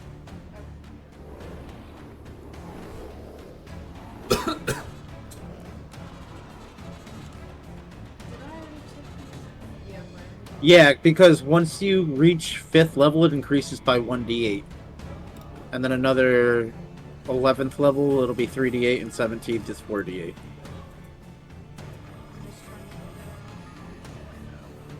Trying to figure out what. Shit. Alright, I'm stuck. I'm a sitting duck.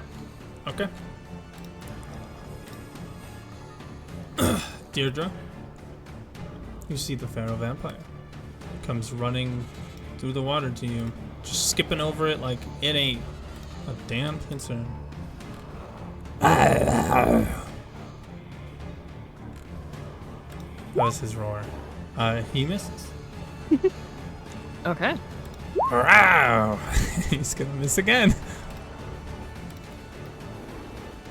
I'm just imagining myself, since I'm fucking laying on the ground to get the sword in, just like rolling back and forth to avoid his attacks. Pretty fucking much. You hear an arrow soaring. And then you see Ismark takes an arrow to the lower arm, right above his elbow. Ah! Shit! Irina, stay behind me. And then another arrow hits him right in the leg for 7. The direction the direction is arrows that seem to be coming coming from? from are Here? this direction. Okay. They're getting shot from 30 foot to... Well, to not him. 30 feet. It's just from this general No. direction. Yeah. So, like, the arrows are flying... Through the trees. Yeah. This way.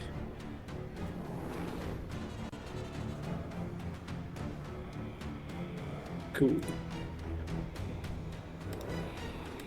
fuck, I got rid of my turnover. Okay. Alright, and then with that, we go to... Wait, is it time yet? I didn't have a turn? Yeah, I was gonna say, Deirdre didn't get to go yet. Yeah. Jeez.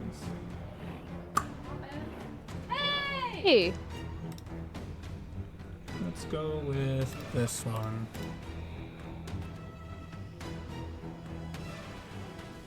I think Tug is locked. Okay, alright. Oh, heck yeah. A big bet. Reinforcements. Reinforcements have arrived! Calling in reinforcements! Dropping care package. So is A20 inbound. this thing still doing stuff, or? No, we go to you. Okay. Okay. I realized I could have done this last turn, but I forgot that that's what this does. She's no longer gonna have, or Irina's no longer gonna have Shield of Faith, because we're doing this. And I can choose one person with the bonus action to gain a 2d6. Oh, wow. Both William and Mugwort are fucked, so eeny, meeny, miny, mo, I guess. Whichever one you don't heal, I'll heal the other. Actually, I don't think Deirdre's seen Mugwort. She's been facing that way, so she would have just seen William. Yeah. So William is getting 2d6. Okay. She's unaware that Mugwort is at hurt. You gain 11 HP. As this soft, bright aura, well, I can't call it bright. As this soft aura begins to emanate about 30 feet from Deirdre, you guys feel a little bit happier whenever this this aura strikes you. And William, you the most. You feel your bones begin to snap back into place. Your legs are still injured, but the breakings have, for the most part, fixed themselves. Well. William sighed of relief and looks at Deirdre and said, "Thank you." Until you get further healing, your legs are still unusable. And I will use my movement to get out of being prone and taking the silver sword with me out of the river. That didn't do much to help us. That is... I think that was both action and bonus action, since I cast a spell and then used the bonus action to choose someone. Unless I get that, like, initially, but I don't know. Well, it does say you use a bonus action. But for this one instance, I will count it in the action. So I'll let you have it. Yeah, I don't think I have a bonus action I can use right now anyway. Alright. So, yep, that's it. Doom. Doom. Only human senses can see that which lays deep. Doom. Doom. Yeah. And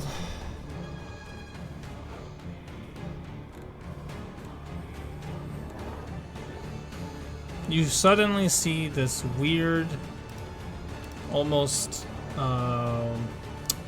what's the word I'm looking for? Let's go with like a maroon.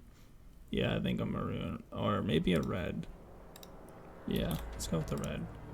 This red aura begins emanating from the creature behind you, Deirdre, and you all feel the aura she put up disappears.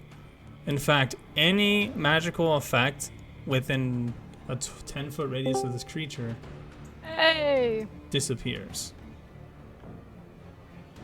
Well, shit. You feel this ravenous red, hello Tug, energy spilling out from this creature, overwhelming your own aura, Deirdre. Doom. Doom. Goddamn waste of a 3rd level spell. And we go to Jotun. Also, I just realized, does Ismar and Irina don't get turns? Nope, they do not. I mean, they do, but at the very end. I'm gonna move here, and I am going to place my hand on Mugwort's shoulder, and I am going to do this fancy schmancy little blam. And I'll do the full 25. And this is on Mug. Yep. Okay. You feel a coursing, holy energy rushing through you, Mug, as you look at your scratches on you all begin to disappear. Don't worry, you're gonna be okay. We'll make sure I you had get a really through this. cool scar. But thanks. Much appreciated. You coulda, yeah. No, I get it. My bad. Next time I'll wait a week. Nah, you're good. Yep. Okay, alright. And then, lay on hands is an action. I didn't mean to do that again. I'm trying to close it. There we go. Spells. Let's go.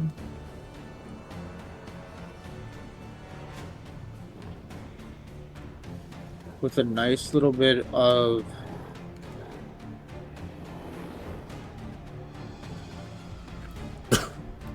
nothing. That'll be it.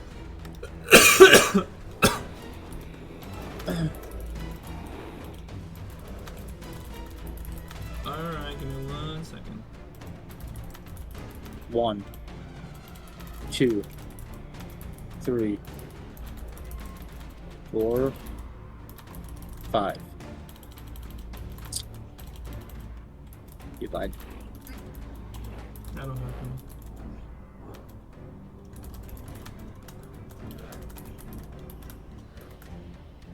Oh, Moonbeam's gone.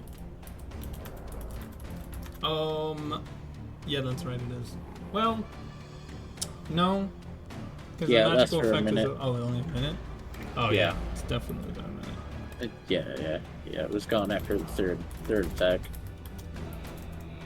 Wait, so all magical effect just disappear? Anything in this red dot, yeah, it's gone. So your mage armor would definitely be gone. Red dot. What red dot? I don't see it. Oh, Yeah, sorry, we you don't can't see any red it. dot, dude. Anyway, 10 feet from this creature. I'll just let you know if you're in it. So anything you have going on, Mr. William, any magical effects that you currently have on you are disabled. Shit. Okay.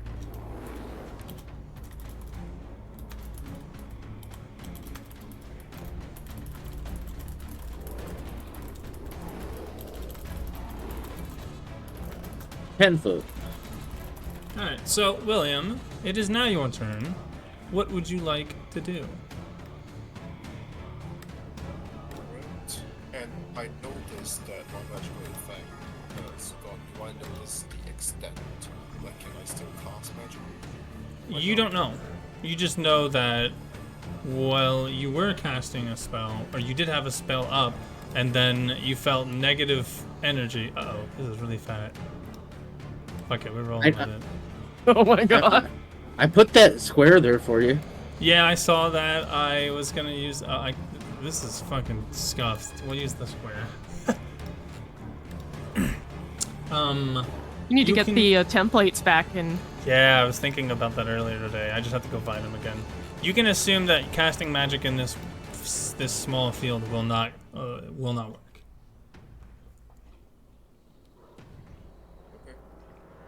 Well, William starts looking around, seeing what is the biggest threat here, and sees that Daedra is the only one holding back this. So he takes a step back. You can't. and- Your legs don't work. Right. Shit. Can I crawl? You can crawl. We'll say still half speed. So you can move there. Soldier crawling.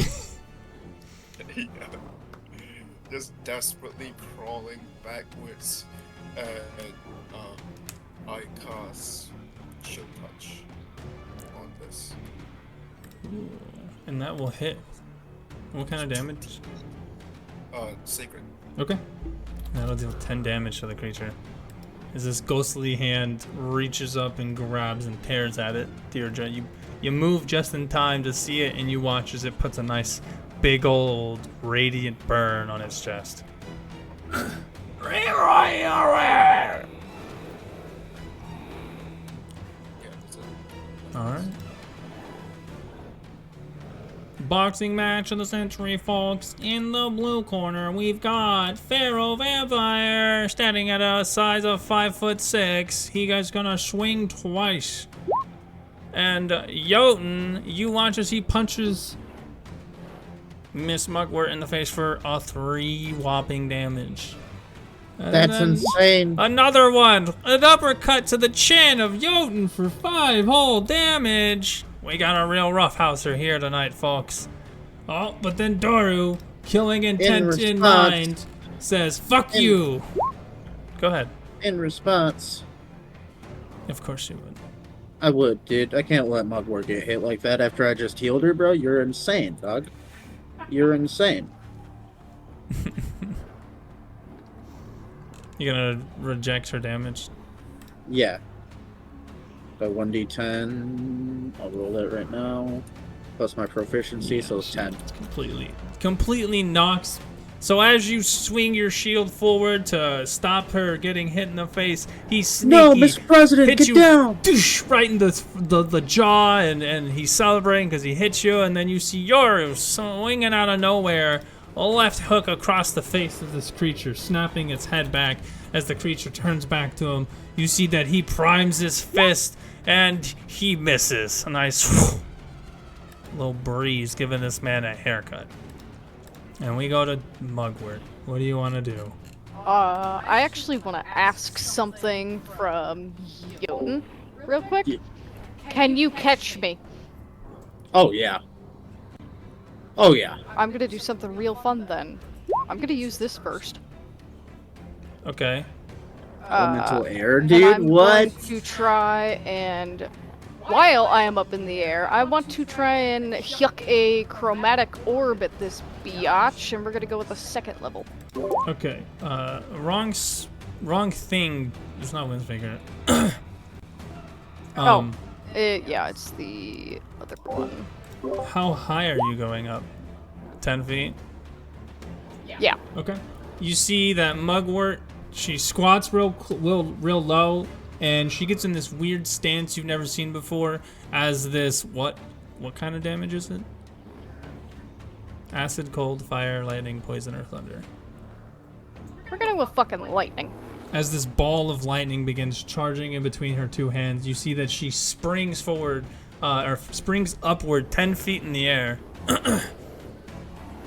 And as you extend your hand forward, you all see this ball of lightning get shot out, crashing into the creature like it's a fucking pin, and it completely explodes into a little ball of lightning, sizzling and burning it up, and it is dead. And Tainted, can you roll me a dexterity check? Dexterity check. Yes, please. 11. All right, you catch Mugwort as she falls, returning Thank her you. safely Much to the appreciated. ground. That was pretty cool. Thanks. I was trying to think of something. Would you like to do anything else? That was your bonus, and oh, that was both actions. But you've got 20 feet of movement left. No, because I'm gonna stay right here if I have to yuck something at the other one. Fair enough. Okay. And then we get into the fun stuff. All right, Deirdre. Can you roll me an athletics check? Well, shit. Also, before the creature attacks, right? When I did shield touch, if it's an undead, they gain disadvantage on attack roll. Against you, not until the end of your next turn. Oh, against you. Okay. No, Yep. no. Wow. You managed to get out of his grapple. But Oh, shit. he's insistent. Well, again. God damn it. Da da da da da da. He begins pulling you into the river. You're 1 turn away from being in the river. You all hear the screech and the clamoring as wolf pelt wearing Deirdre is being grabbed around the neck and part of her arm as this creature begins to slowly sink into the Black River.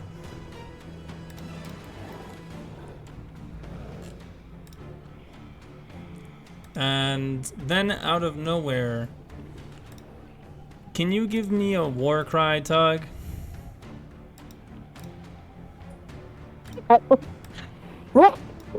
As this purple creature comes slamming out of the sky. Superhero pose. And you see in front of you, Tug. Now, Tug, you only have a torch on you and some food. But you do have your armor. And as you look around, you see Ismark standing next to you, who has 2 arrows in him. Irina, who's cowering behind him. William, who's on the ground. He is bare-legged. You can see burns and black cracks all over his legs. Jotun, who has a couple of arrows in his leg, at which point it's causing him to limp. You can see Mugwort, who is currently sitting on the ground, kind of flourishing a little bit. You can tell that she just did something cool, as there's this blue cackle between her fingers. And you can see Doru, who looks like he's ready to fisticuff somebody, as he also has an arrow in him. Can you roll me inspiration, Tug? Or not inspiration, sorry. Initiative.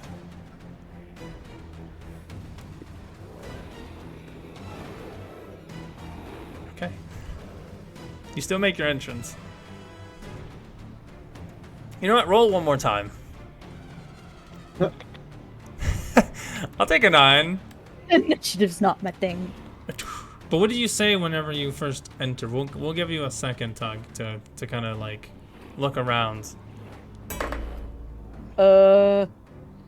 Hi everybody! Where the hell have you been? I don't know. I was getting some mushrooms and then I was gone. Holy shit, Tug, you can fly? Apparently, that was kind of cool. Oh, fuck yeah. Alright, well, we got bad shit going on. And you, as everyone is talking, you hear this low, soft tone of a bell. Doom. Doom. It's very loud in this area, but it seems to be coming from everywhere around you. You're taking a second, you turn around, and all you see is Deirdre being grabbed onto, who, surprisingly, by the way, she's just wearing a wolf pelt to cover herself. She's currently in a wrestling match to try and get out of this black river. Actually, do you have dark vision? Wait, Yeah, she why does. am I in a wolf pelt? Wouldn't I have we also- donned my honor? No, because it was torn up whenever you transformed. And so Mugwort gave you a wolf pelt. Wait. You should take off. No, she purposely undressed. Oh, did you take your armor off? Yeah. Yeah. I had the wolf pelt. That's why she's naked and has okay, a wolf pelt. I see. Okay, yeah, no, you got your armor on. Can you update your AC as well? Okay. Oh, I didn't even realize that was going on. Oh god, okay, I didn't even notice that. Yeah, Oh. it didn't save you from much, but it's better than nothing. Yeah, you see Deirdre being pulled into this black river with this weird Vistani-like humanoid, but with a bloody mouth, just yanking on her. And as you make that movement to turn back and see what the fuck's going on, you're gonna see an arrow come whizzing by your face. It plants in a tree above Ismark and Irina.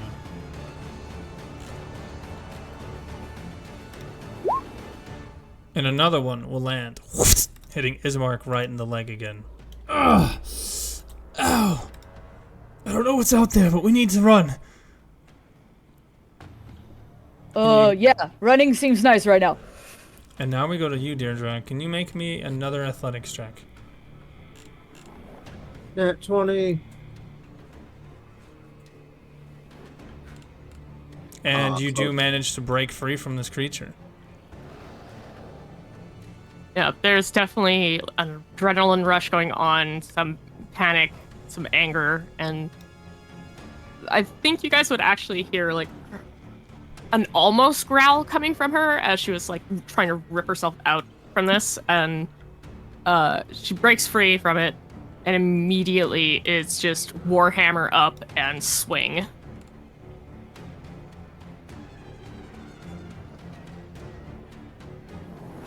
That is gonna hit.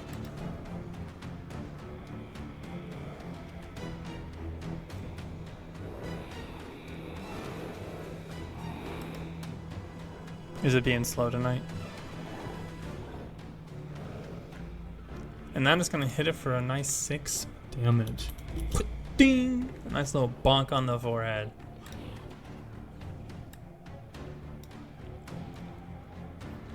Would you like to do anything else? No, because, again, don't really have any bonus actions to use right now. Not since it dispelled my 3rd level spell. Brr.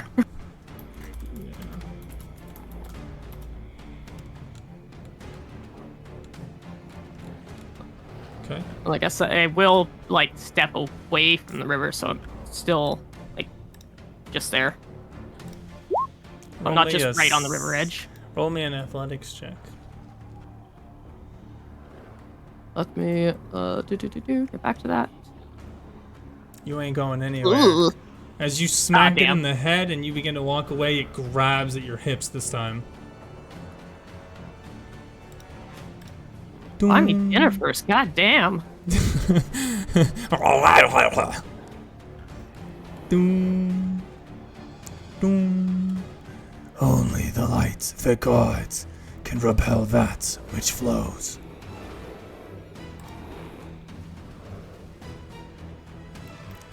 And we're gonna do something fun. You guys ready for some fun?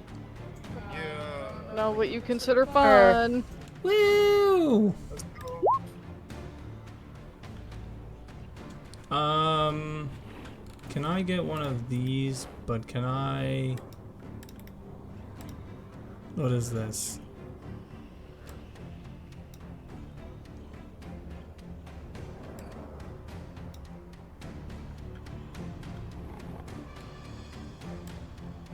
Okay. Bada bing, bada boom. I need everybody to make me a wisdom saving throw. Fuck. It was nice knowing you guys. Yeah, I think I'm worse. Oh. Wow. Oh, Neotix. Anyone got inspiration? Switch your role as to your character. Can I pre-ask, is it anything having to do with charming? It does have to do with charming. What do you mean, switch your role as your character?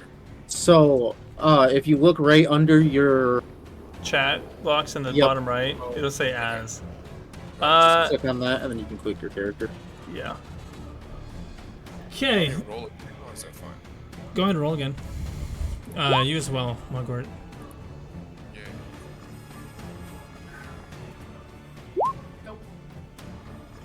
Do you have inspiration? I don't know, it says I have 3 in the little bubble. I don't know what little bubble that is. That's your proficiency. Look above. If there's not a little dragon symbol thing, then you do not. Then I do not. Alright, okay. Okay, got it. Fucking Dora, you nat one, you dumbass. Alright. Above you all, this strange, weird symbol begins to appear. This tiny, purple, soft light begins to make a small or large circle and as it almost completes the circle, you see that it goes inward until a large spiral begins to form in the sky. Purple and orange swaying through it all. As everybody who failed, you are now incapacitated. You're going night-night. But you're not asleep. You're just unconscious. So who failed? So that will be... Everybody who rolled under. Hug, Mugwort, and Dora. Yes. You guys all are now incapacitated. The rest of you, you get this weird feeling. Let me make sure I have this correct.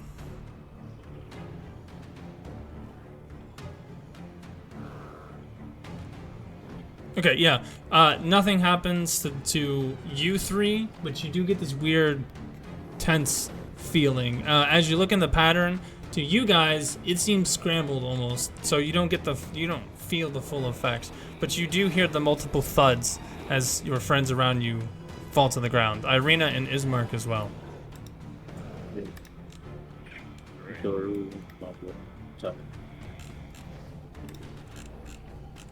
Deirdre? She's okay.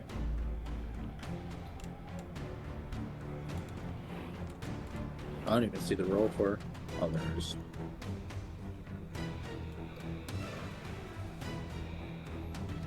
So the only ones standing are William, Jotun, and Deirdre. Correct. Yep. Yeah, I think it's Jotun's turn, right? Correct.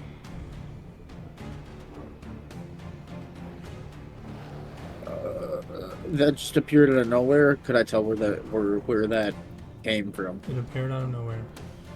Appeared out of nowhere. And you do feel that negative energy field that you felt earlier is now gone. The one that was stopping the spells? Correct. Okay. He's thinking that this might be another concentration from the man that Deirdre's fighting. He is gonna run up and scream, "Come!" Can I hit him from here?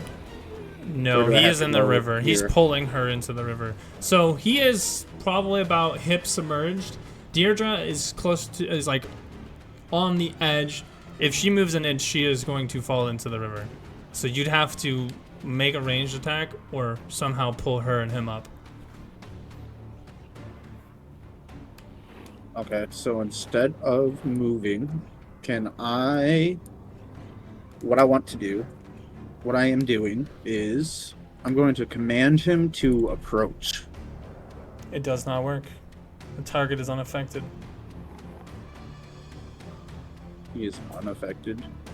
Read the fine print.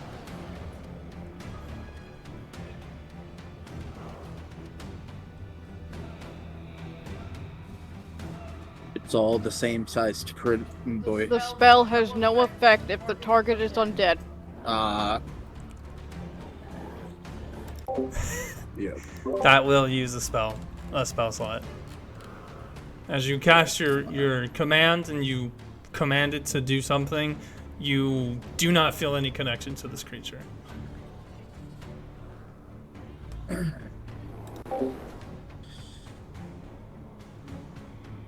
I'm just gonna move up next to Deirdre here, and can I use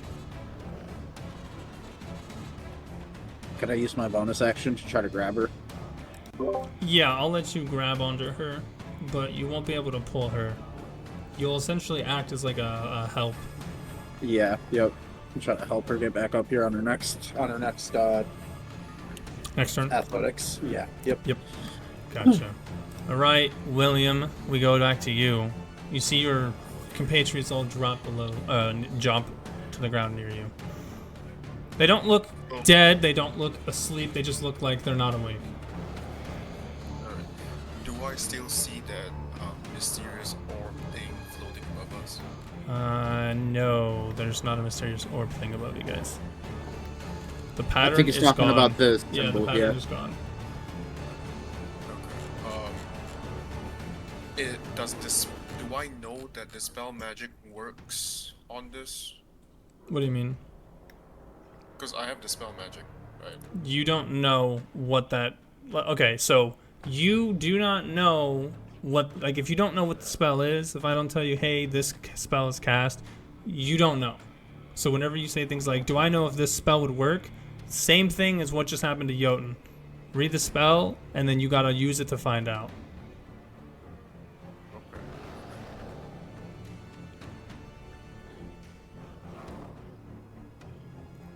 I'm going to cast the spell magic on Tug.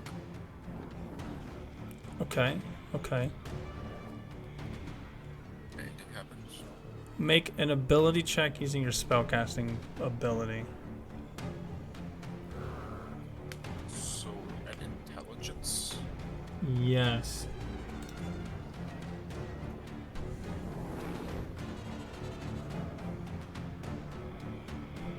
Let me find this for you.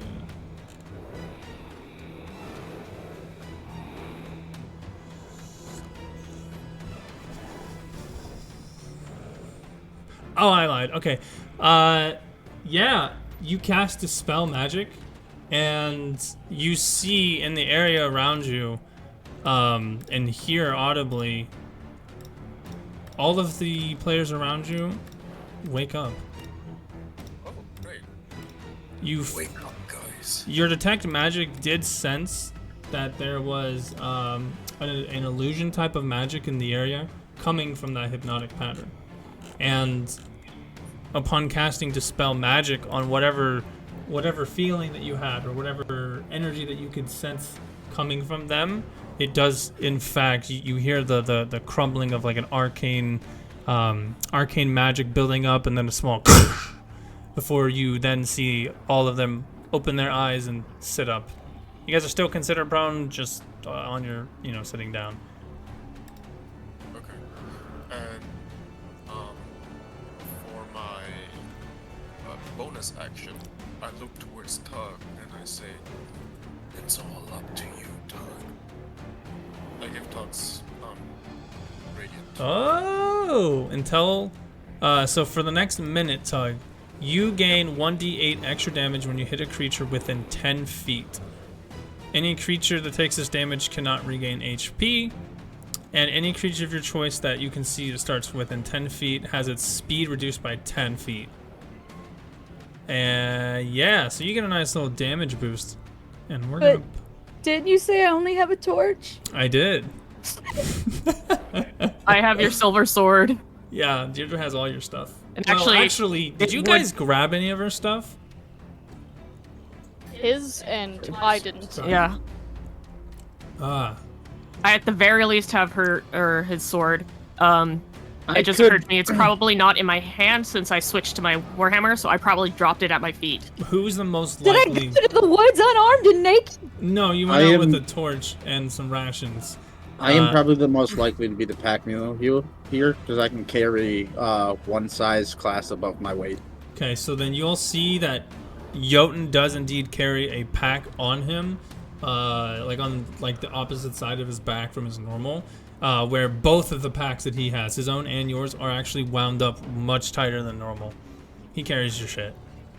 Weapons, armor, well, except for the armor that you're wearing, but yeah, weapons and items and so on. Deirdre will, I'll say on Tug's turn, Deirdre, you could probably steal that silver sword from her. But William, would you like to do? Oh no, you gave her spirit Wouldn't shroud. be so much. Yeah, I just want to point out, it wouldn't be so much stealing as since I had switched to my warhammer, I would have had to have dropped the silver sword, so it would be on the ground near my feet. You wouldn't have put it away to switch. I don't have a sheath. Really? You don't have like a little clip on for it? I guess I could have attached it to my warhammer's spot, potentially. Oh, yeah, for goodness sake, I'll say that it's attached to your hip, because it is... Okay. Yeah, I would It's say just the tip of it's dragging on the ground. Well, it's not a long sword. It's just a No, silver but sword. she is a dwarf. Wait, is it a you long know? sword? Oh, it is long sword size. With a silver long sword. Yeah, okay. So, It is So what just- if it's There's a reason clipped why I on was your like, back? it's probably I dropped it is the most sensible thing for her Sensible to have thing? done. All right, we'll go with dropping it. So we'll say it's like in this square. So you can retrieve it next turn, Tug. William, yeah, I think that ends your turn, correct? Yep, that's it. Okay. Oh no, you can't really move right now. All right, Tugalicious. You stand up, taking half your movement. Still confused as you were here, then you fell asleep, and then you woke back up. I don't know what's going on right now, but I'm gonna wing it. What's the first thing you do? I'm gonna run over here. Okay. Now. And I'm gonna get my sword. All right, you pick up the silver longsword, and I will give you this warning. If you try to get to this creature, he is behind Deirdre, who's on the edge of the river. So you'll have to get... if you step into this square, for instance, you would be in the river. So you have to either pull him up with her, or just pull her up, or hit him with a ranged attack. Can I shout He's to gonna say, Tug? no means no, mister! And he's gonna help. He's gonna grab Deirdre and pull her out. Roll Pull me her, an is athletics what he's check gonna do. with Pulling advantage. Deirdre.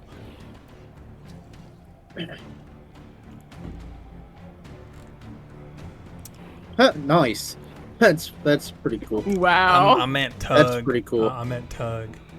Oh, Yeah, okay. because it's Tug's turn. Surely the himbo gets it, right? Yeah. You pull them both up pretty easily. He does not let go, though. He's still grabbing under her hips. So he's gonna stick right here between you guys. Like, you pull her up onto the shore, and this thing's still coming up with her, and now his body is just dragging on the ground as he starts to, like, pick himself up. Real quick, how do you put a character, like, in between tiles like that? Hold Alt while you're Hold- moving. Yeah. And then when you let go. That's... Yeah. Yeah. Wow. Make sure you let go with the mouse before you let go with Alt. Yeah, yep. Alright, Tug. You managed to pull him up. You got a bonus action you can use?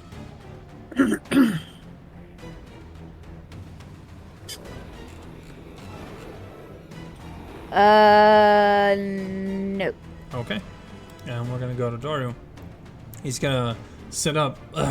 William, what happened? Did we just take a nap? I don't know, dude. This is fucking weird, man. Did you see the thing in the sky too? Yeah, I don't know what the fuck that was. Oh, Jesus. Alright, well, I don't like it. It's got magic written all over it. And this Mark's looking hurt. So is Irina. We got... Alright, I'll protect them because I die the hardest, and you guys just find out what the fuck whatever's hurting us. I have a question. Would Mugwort know that that was any sort of illusionary magic?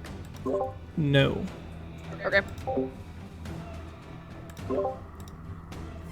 And then we go to Mugwort. I have a strange idea, but I hope it works. I'm gonna yell out to Doru and Irina specifically. You might want to close your eyes. I don't know if this is gonna do anything to you. Okay. I'm gonna cast this, and I want to pretty much stand up, clap my hands, and I want the illusion of really bright fucking light to come out, and then have an image of like an angel. You can use your action. Oh, sorry, wrong one. The image appears at a spot within the range and lasts for the duration. The image is purely visual. It isn't accompanied by sound, smell, or other sensory effects. It would not cause bright light.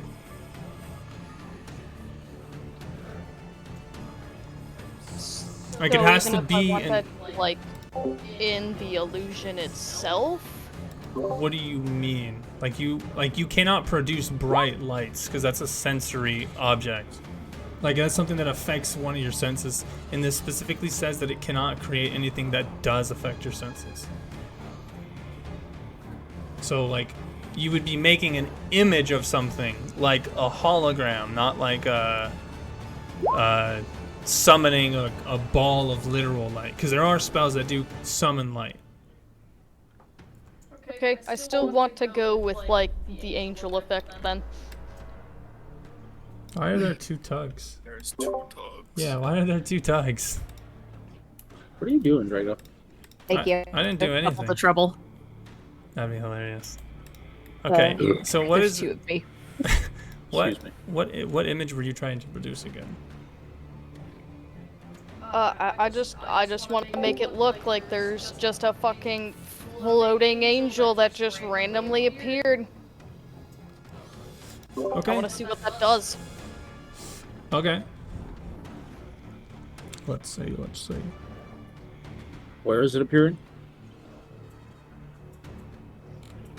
Between you and William. Yeah.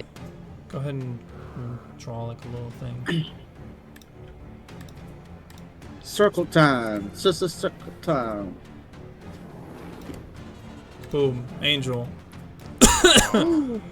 Beautiful. Okay.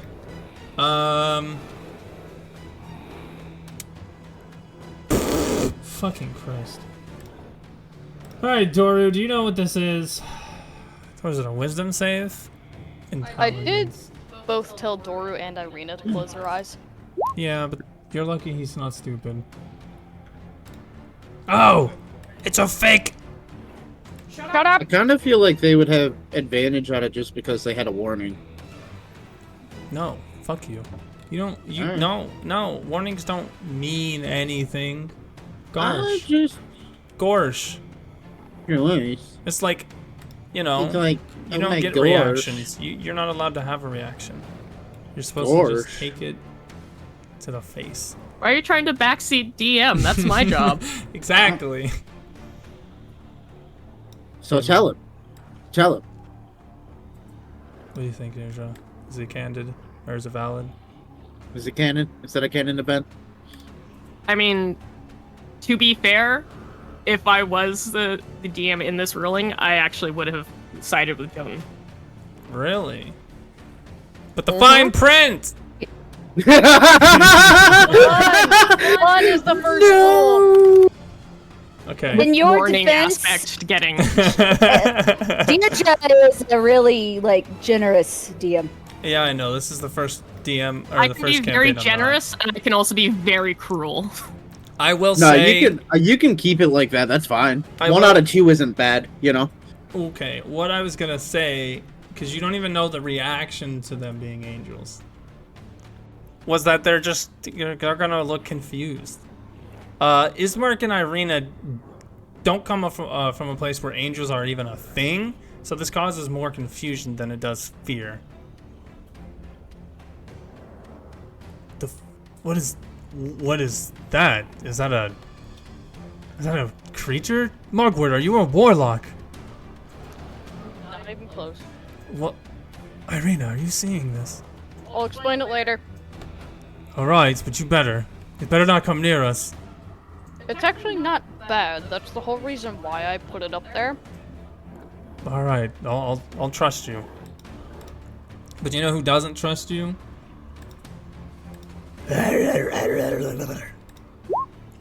Oh. Can you roll me a Constitution saving throw, Deirdre? As you guys see, this creature takes a nice little chunky chunk. You take 11 piercing damage and 8 necrotic. Oh my god. Wait. Fine. If I can. Yeah, go ahead. Alright. So D10? Mm-hmm. Oh, okay, so that will be That one.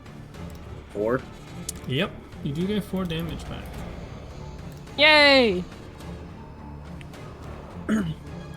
And your overall health is now lowered by 8 damage.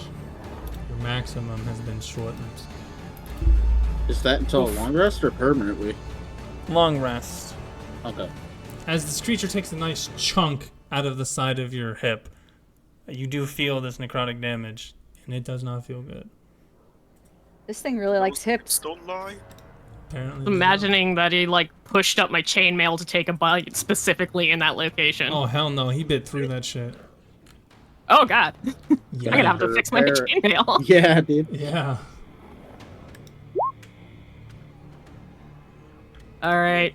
Armor degrades. So- Nope. Not War- yet. Warhammer Nope. Hold on. Warhammer comes down. Hold on. Oh. As you take a nice little 14 damage, Monsignor Tug, an arrow comes flying out of the darkness from your northwest, right in your arm, your left arm, hitting you close to your elbow, but in a still a meaty part of you. Another arrow flies right over, right between Deirdre, well, right next to Doru's eyes. Like, he turns to see the first arrow, and this one almost touches his nose. And now you may go. Okay. warhammer is going onto the ground, hammer side down, shaft up, to just stay there for a second. She's going to use both her hands to grab on either side of this vampire's head as tightly as she possibly can, and between her hands, cast Sacred Flame. All right. Oh, that's the wrong one. And as you go to clap your hands around its head, you see that it lets go and backs up and rears as your sacred flame just hits your other hand. Doesn't burn you or anything, but you can tell he got out. It does release you. Okay. Well, at least there's that. So, pick the warhammer back up. Can't attack with it right now. So that was my action. She's just gonna spit in this vampire's face as a bonus action. Oh my god. That's so mean. Fuck you! Doom. Wait, Doom. Deirdre, isn't your aura Doom. fucking still up? Doom. Yeah, that was dispelled. Oh, Only human senses can see that which lies deep.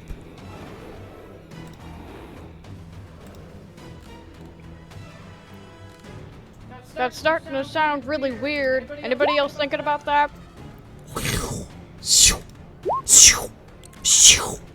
Deirdre, you take 4 damage. Doru, you take 3 damage. And Jotun, you take 2 damage. As these black missiles come soaring out of the trees from different directions, impacting all 3 of you. I'm gonna use that again. Okay, go ahead.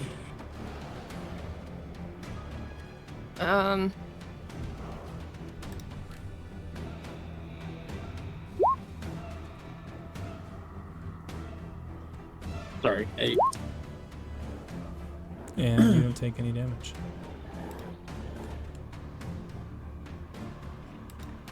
That Who was doesn't? for, you don't, Deirdre. Yep. Okay. I hate to point this out.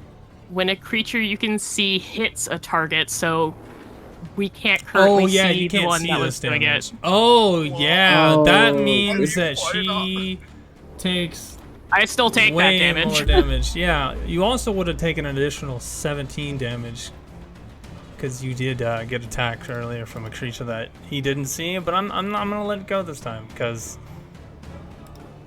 yeah, Deirdre. When did that Deirdre. happen? Deirdre. Deirdre. Deirdre. earlier. But Deirdre. What? Why? Deirdre, why? Why, Deirdre, why? Why, Deirdre, why?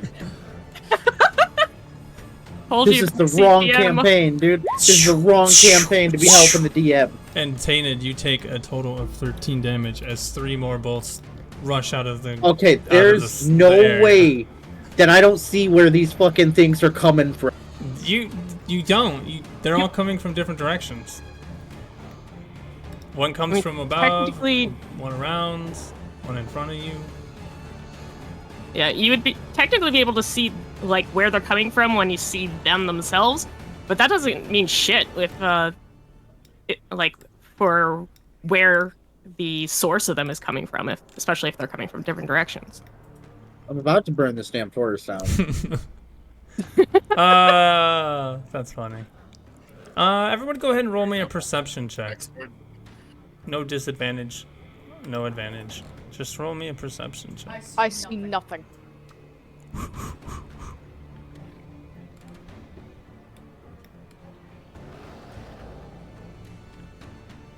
Oh, we see I'm nothing. way too focused on this guy. William! Yay! William sees everything. All right, I see William it. and Jotun, you do notice something. You do notice something. In fact, you notice that there's a man who's standing in the water here above the waterfall. But as like you guys see him, you don't see him moving, you don't see him doing anything. You see the fact that he was there and he's gone a second later. Oh shit. Any silvery smoke surrounding when he disappeared, or did he just disappear? Just disappeared. Copy that.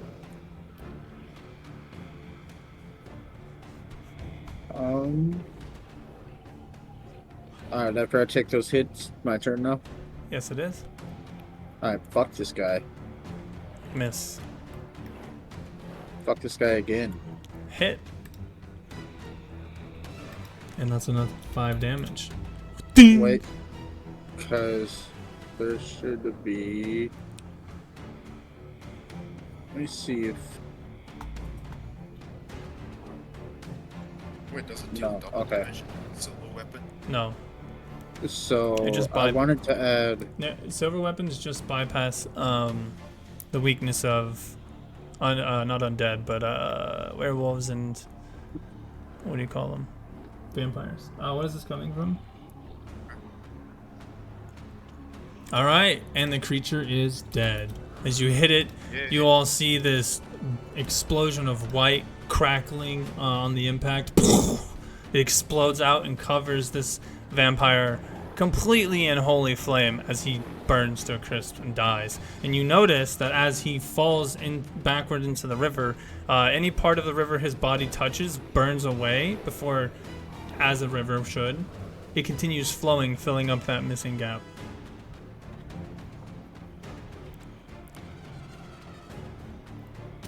Burn the river? Burn the river? Does this square disappear? Does the square disappear? Yeah. Oh, yeah. Yeah. Yeah. Alright, would you like to move?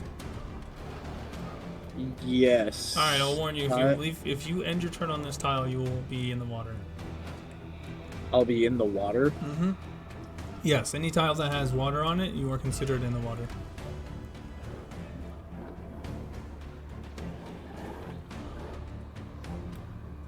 Alright. Have I been shot from this direction? You don't know. Mostly just because you haven't been looking there.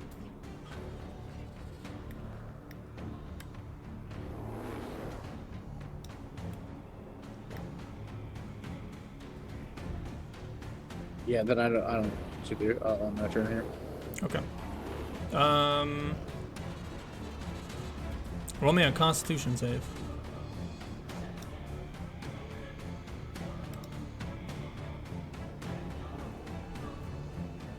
Okay.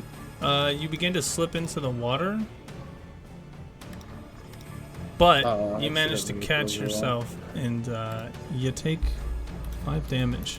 The water burns your leg. You can tell that this is definitely demon ichor blood. Touching it burns anything that is not a demon or running the same blood through its veins. And you being a holy man, yeah, this hurts a lot. And you do manage to get yourself up onto the ledge, and we go to William. Doom, doom. Alright, William is gonna move right here. Is that possible? Yes. Wait, where's that end point again? The edge of the river here. Yes, but do be careful if you end your turn, you'll be in there, that water. Okay, can I move here instead then? Yeah, you can. Alright, so, hearing that weird voice keeps repeating itself, William is trying to catch on what it's saying. So, he's gonna investigate the river or any surrounding for anything suspicious. Roll me a perception check. Investigation. No, run a perception first. Now roll me an investigation. Alright. Alright. The bells and the voice seem to be coming from all around. It does not sound like there's a primary source. Now, you do hear what it's saying.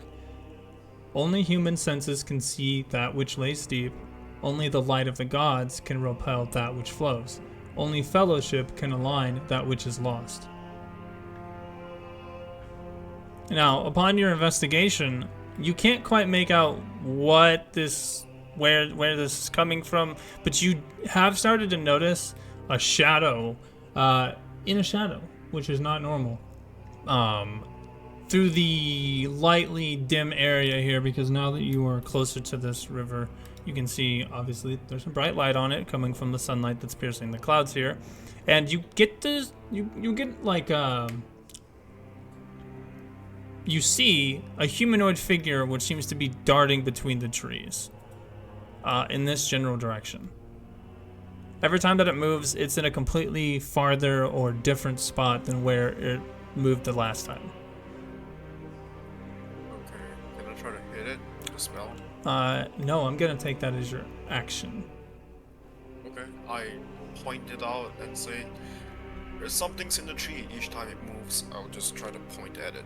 Okay, you cannot see exactly where it's at every time it moves. Currently is gone with the wind. Which I would have also said the same thing for your attack. If you cannot actually see it, you cannot target it. You can throw a fireball or something in the area and see if you hit anything. Can I, because I use my action, right? That's my action. Mm-hmm.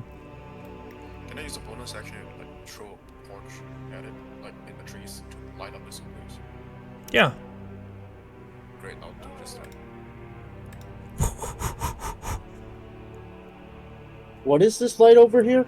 It's light coming from the sky. Light coming from the sky? How high up in the sky?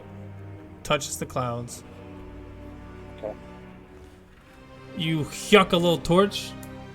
I don't have any way to limit the size of this, do I? Actually, wait, no, I do. Maybe. Yeah, I do. I'm gonna say, because of where it lands, it's a little shrouded by the forest area, right? So it can't see very far, but you do catch a glimpse of a person before he quickly is gone. Great, do I recognize? You do not recognize him. I will tell you when you recognize them. Okay, great. Does the fire spread? Nope. It's just sitting all nestled, hanging out. Okay, that ends my turn.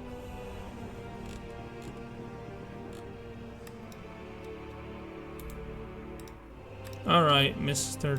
Tugalicious. Armed in hand with a silver sword. What would you like to do? Don't know. I don't see anything else to attack at the moment. Would you like to talk to your friends? See what's going on?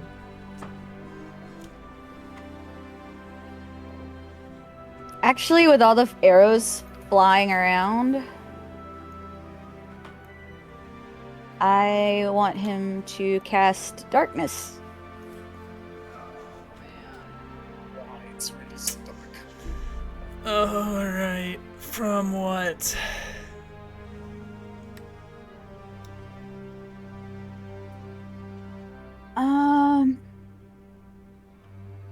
Like, what's the point of origin? From him. From... He's the point of origin. Oh, okay. Let me do something real quick.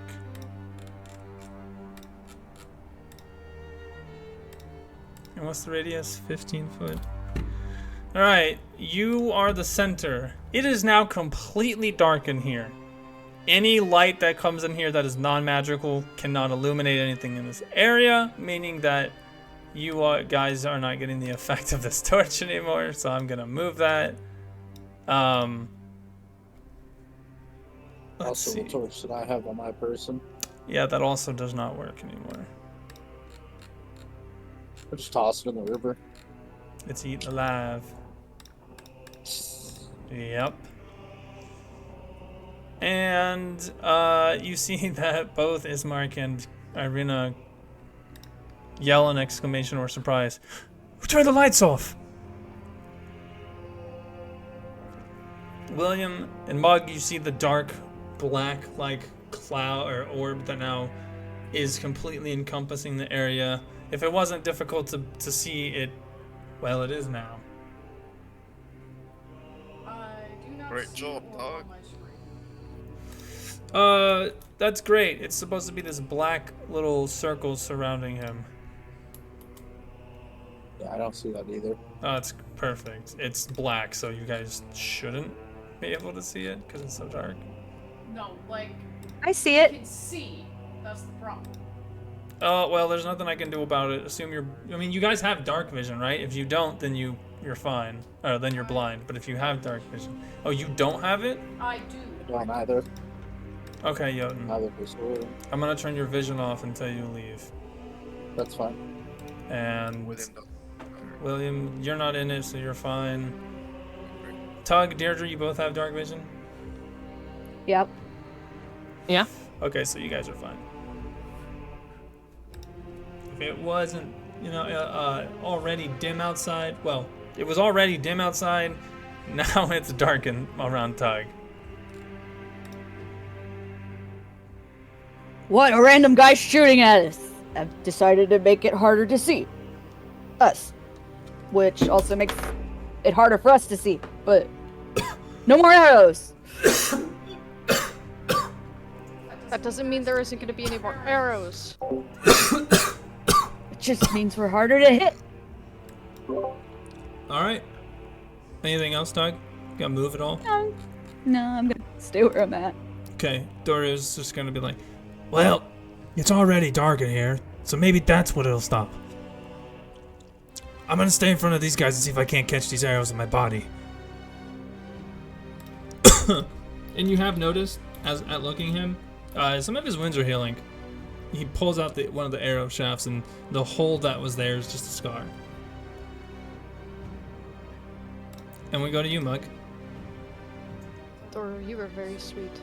Oh, well, I was given a chance back alive, and I figured I might as well repay the deal, especially since she seems to be the problem. I mean, no offense, but target on her. No, you're right. She's the problem. Hey, Tug, you remember when you said I could leap off of you, right? Yeah. Do you think you could help and assist in that? Do you think you could help throw me? I could definitely do that. Okay. Alright. Here's the plan. Remember that cheerleader plan that we had? But yeah, I love that plan. They're gonna throw me across the fucking river. And I'm gonna then use that momentum and jump out of your hands. Kind of like a weird springboard kind of thing. Okay, are you gonna do a flip? No, probably not. I want to be very careful that I make this. Alright, I got you. Alright. Roll me athletics, Tug, and roll me acrobatics, Mugwort. I wish guidance was a reaction. Same. Mugwort What's begins my her... thing's being slow. She begins her vault, running at Tug as you see as Tug interlocks his fingers and he gets down on one knee. And then he throws her back as hard as he can. Smack. I don't know. Seems like he was holding back just a little bit. She sticks the landing perfectly. I didn't want to throw her too hard. I'm actually going to move my little angel over here. And then I'm gonna add a little bit more spice to it. Okay. 15. As of just in case, I'm gonna yell out to kind of everybody I can see. Cover your ears! And the illusion is it's going to be like a genuine angel's voice, not like the nice description, but it's going to be like a choir song, but it's going to be like a scream, because that's actually how they sound. Biblically accurate angel. Yeah. Okay. Alright, give me 1 second. I also have to pee soon.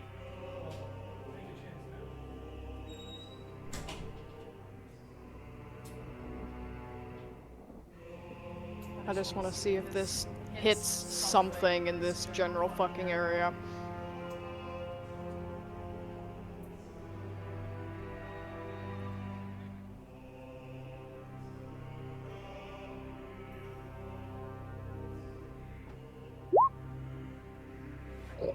I'll come back. Miss something? What's it going so quiet? We're just waiting on Drago. He went to the bathroom. I have a thing that's in play, but we have to wait. Great, I was also in.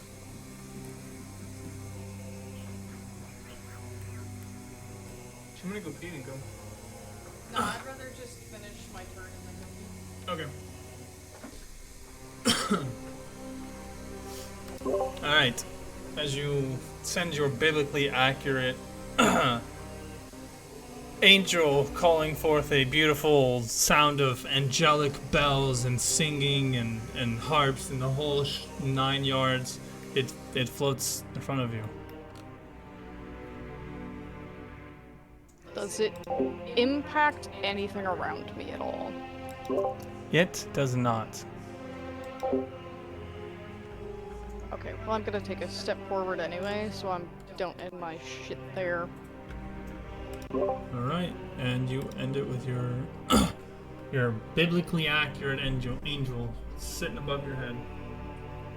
Can you roll me a perception check? What do I see? Well, it ain't great. Oh, you have dark vision. You don't see shit. You see an arrow as you're looking forward into the near the bramble. You hear something and you turn and you look as if you almost see something, and that something is in fact an arrow. Give me 1 second, please.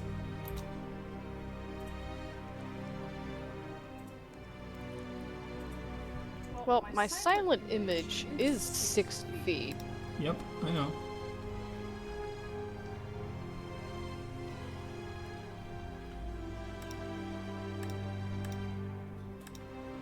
It just had no effect. And you take 27 damage. As this arrow shoots into your neck. It makes a perfect impact. You can no longer use your voice, but you can still breathe. Lord. I want to make just an interesting note. Everybody just sees this angel fucking disintegrate. Any sounds that you might have heard, completely silent. As it dissipates above her, the angelic, let's call it dust, is a complete juxtaposition to the mugwort who is now on her knees, holding her throat as blood is now gushing. You guys can see that her hands are completely blood red now, a pool of blood underneath her as she begins to spit up some blood.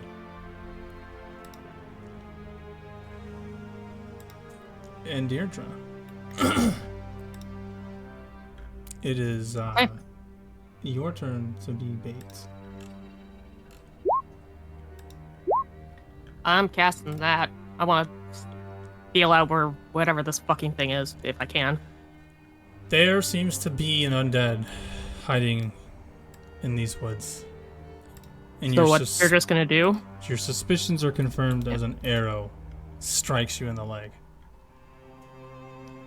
Okay, well, what you're just going to be doing with that is directing people where the creature is. Okay.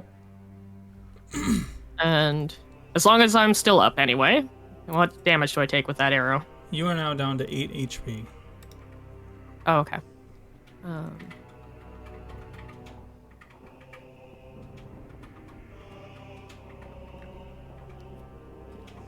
Okay, detect good and evil, or evil and good is dissipated, but at least I was able to tell you guys where it is currently. It would have dissipated. It would not have dissipated. The attack I was rolling was before your turn started. Oh, okay. Yeah. So as you begin, like you take that hit and then you run, cast your detect evil and good. You can actively feel a presence coming from here. Yes. In that case, yeah, I'm gonna point in the direction and give like basic estimated directions of how many feet away from people, etc. Okay, it's about like a 20-foot range, 20-foot distance. Seems to be something over there.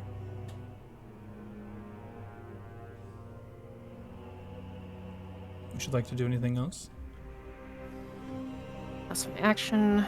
Don't have a bonus action that can help right now. So I did not grab. Oh, I wouldn't have been able to do that anyway because those are 2 leveled spells. That's all I got. Okay. Unless Tug and Jotun can work together to throw me across. We'll have to see. All right, and we continue. You hear the voice booming again. Curses. William, that torch you threw, you suddenly see a man standing above it, wearing a long black trench coat, black on the outside with a deep velvet purple on the inside. You can see he has in his hand a red orb, both hands of which are soaked in blood. Long black hair, a black beard mustache combo. Curses. No matter. I need not my strength to kill you. As you see, he comes floating out above the water, William. He sits at about 5 feet hovering over the water, and you see that he turns to you. You see behind him floating 3 bells. Doom, doom, doom. You, young man, what business do you have here?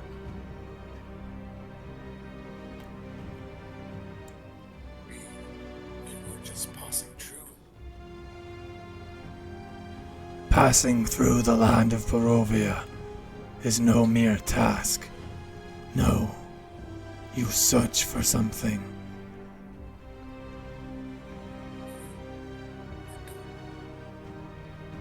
Your daughter is lost. Give up. Leave now. Lost. And then you see where they just start shouting at him. Dead. By now the time you've wasted is sullied. How dare you? She is lost. I will not give up until I see her. Worry not, child. Sleep now. And you fall asleep, William.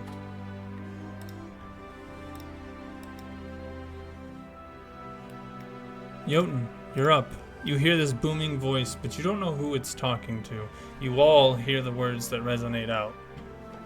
Its source a bit more clearly. West. West. West. From where you're looking, Jotun, you see a strange figure standing over the light. Oh, that's right. You don't, because... I hear. Yeah, you don't see out of this. That's right. I don't see anything, yeah. If I move, will I be able to see? You're in the center of the circle. Tug is the center of the circle, and he is here. Standing right next to me, yeah. I remember that. He is the darkness. You want to get out? Roll me a survival check. We'll use the ground as your path, literally. Okay. Literally. You lost. Ooh. Oh, You only feel Tug next to you. At least he didn't grope him. Can I call out to Mugwort, or do I hear? Yeah, you can hear them. You hear a gurgling noise, but over the river, it sounds about the same. It's not a very loud river, but like it's still actively making noise. She got thrown across the river, didn't she? She did. Yep. Fuck. Alright, well that's out of the question. I am just going to cast Moonbeam Oh no. right up here. Just in front of you? Okay, go ahead. Yeah. As you cast your moonbeam down, you do hear the burning of and it also glows. Yep. Oh hell yeah! Can I give? I was hoping. And then, does that do anything to the blood in the river? Being its radiant damage? Well, I was gonna get there. Give me a second. Because that's what Jotun was trying to put together. With hearing about the light of the holy in the water and being able to actually see, I was hoping that it would kind of clear up the blood and the demon in the water. So, Or not the demon, but the whenever demon you blood. cast this, it does produce magical light, so you should be able to see this. Oh, I have to enable your vision. There we go. Assume everything is, dark and you can't see it. In this 5-foot square, you do see your moonbeam does pierce down, and it does hurt and burn away the ichor. About a good 3/4 of this thing is just a huge cylinder of light. Now, remember it, you do take damage if you stand in this. And since it is a sustained, I will tell you now, as long as it stays here, the ichor will not be able to go through this 5 feet, but it can still travel around the side of it. So it'll be a slower, almost small, tiny, walkable stream. It wouldn't cover the whole river right here? Oh, in that spot?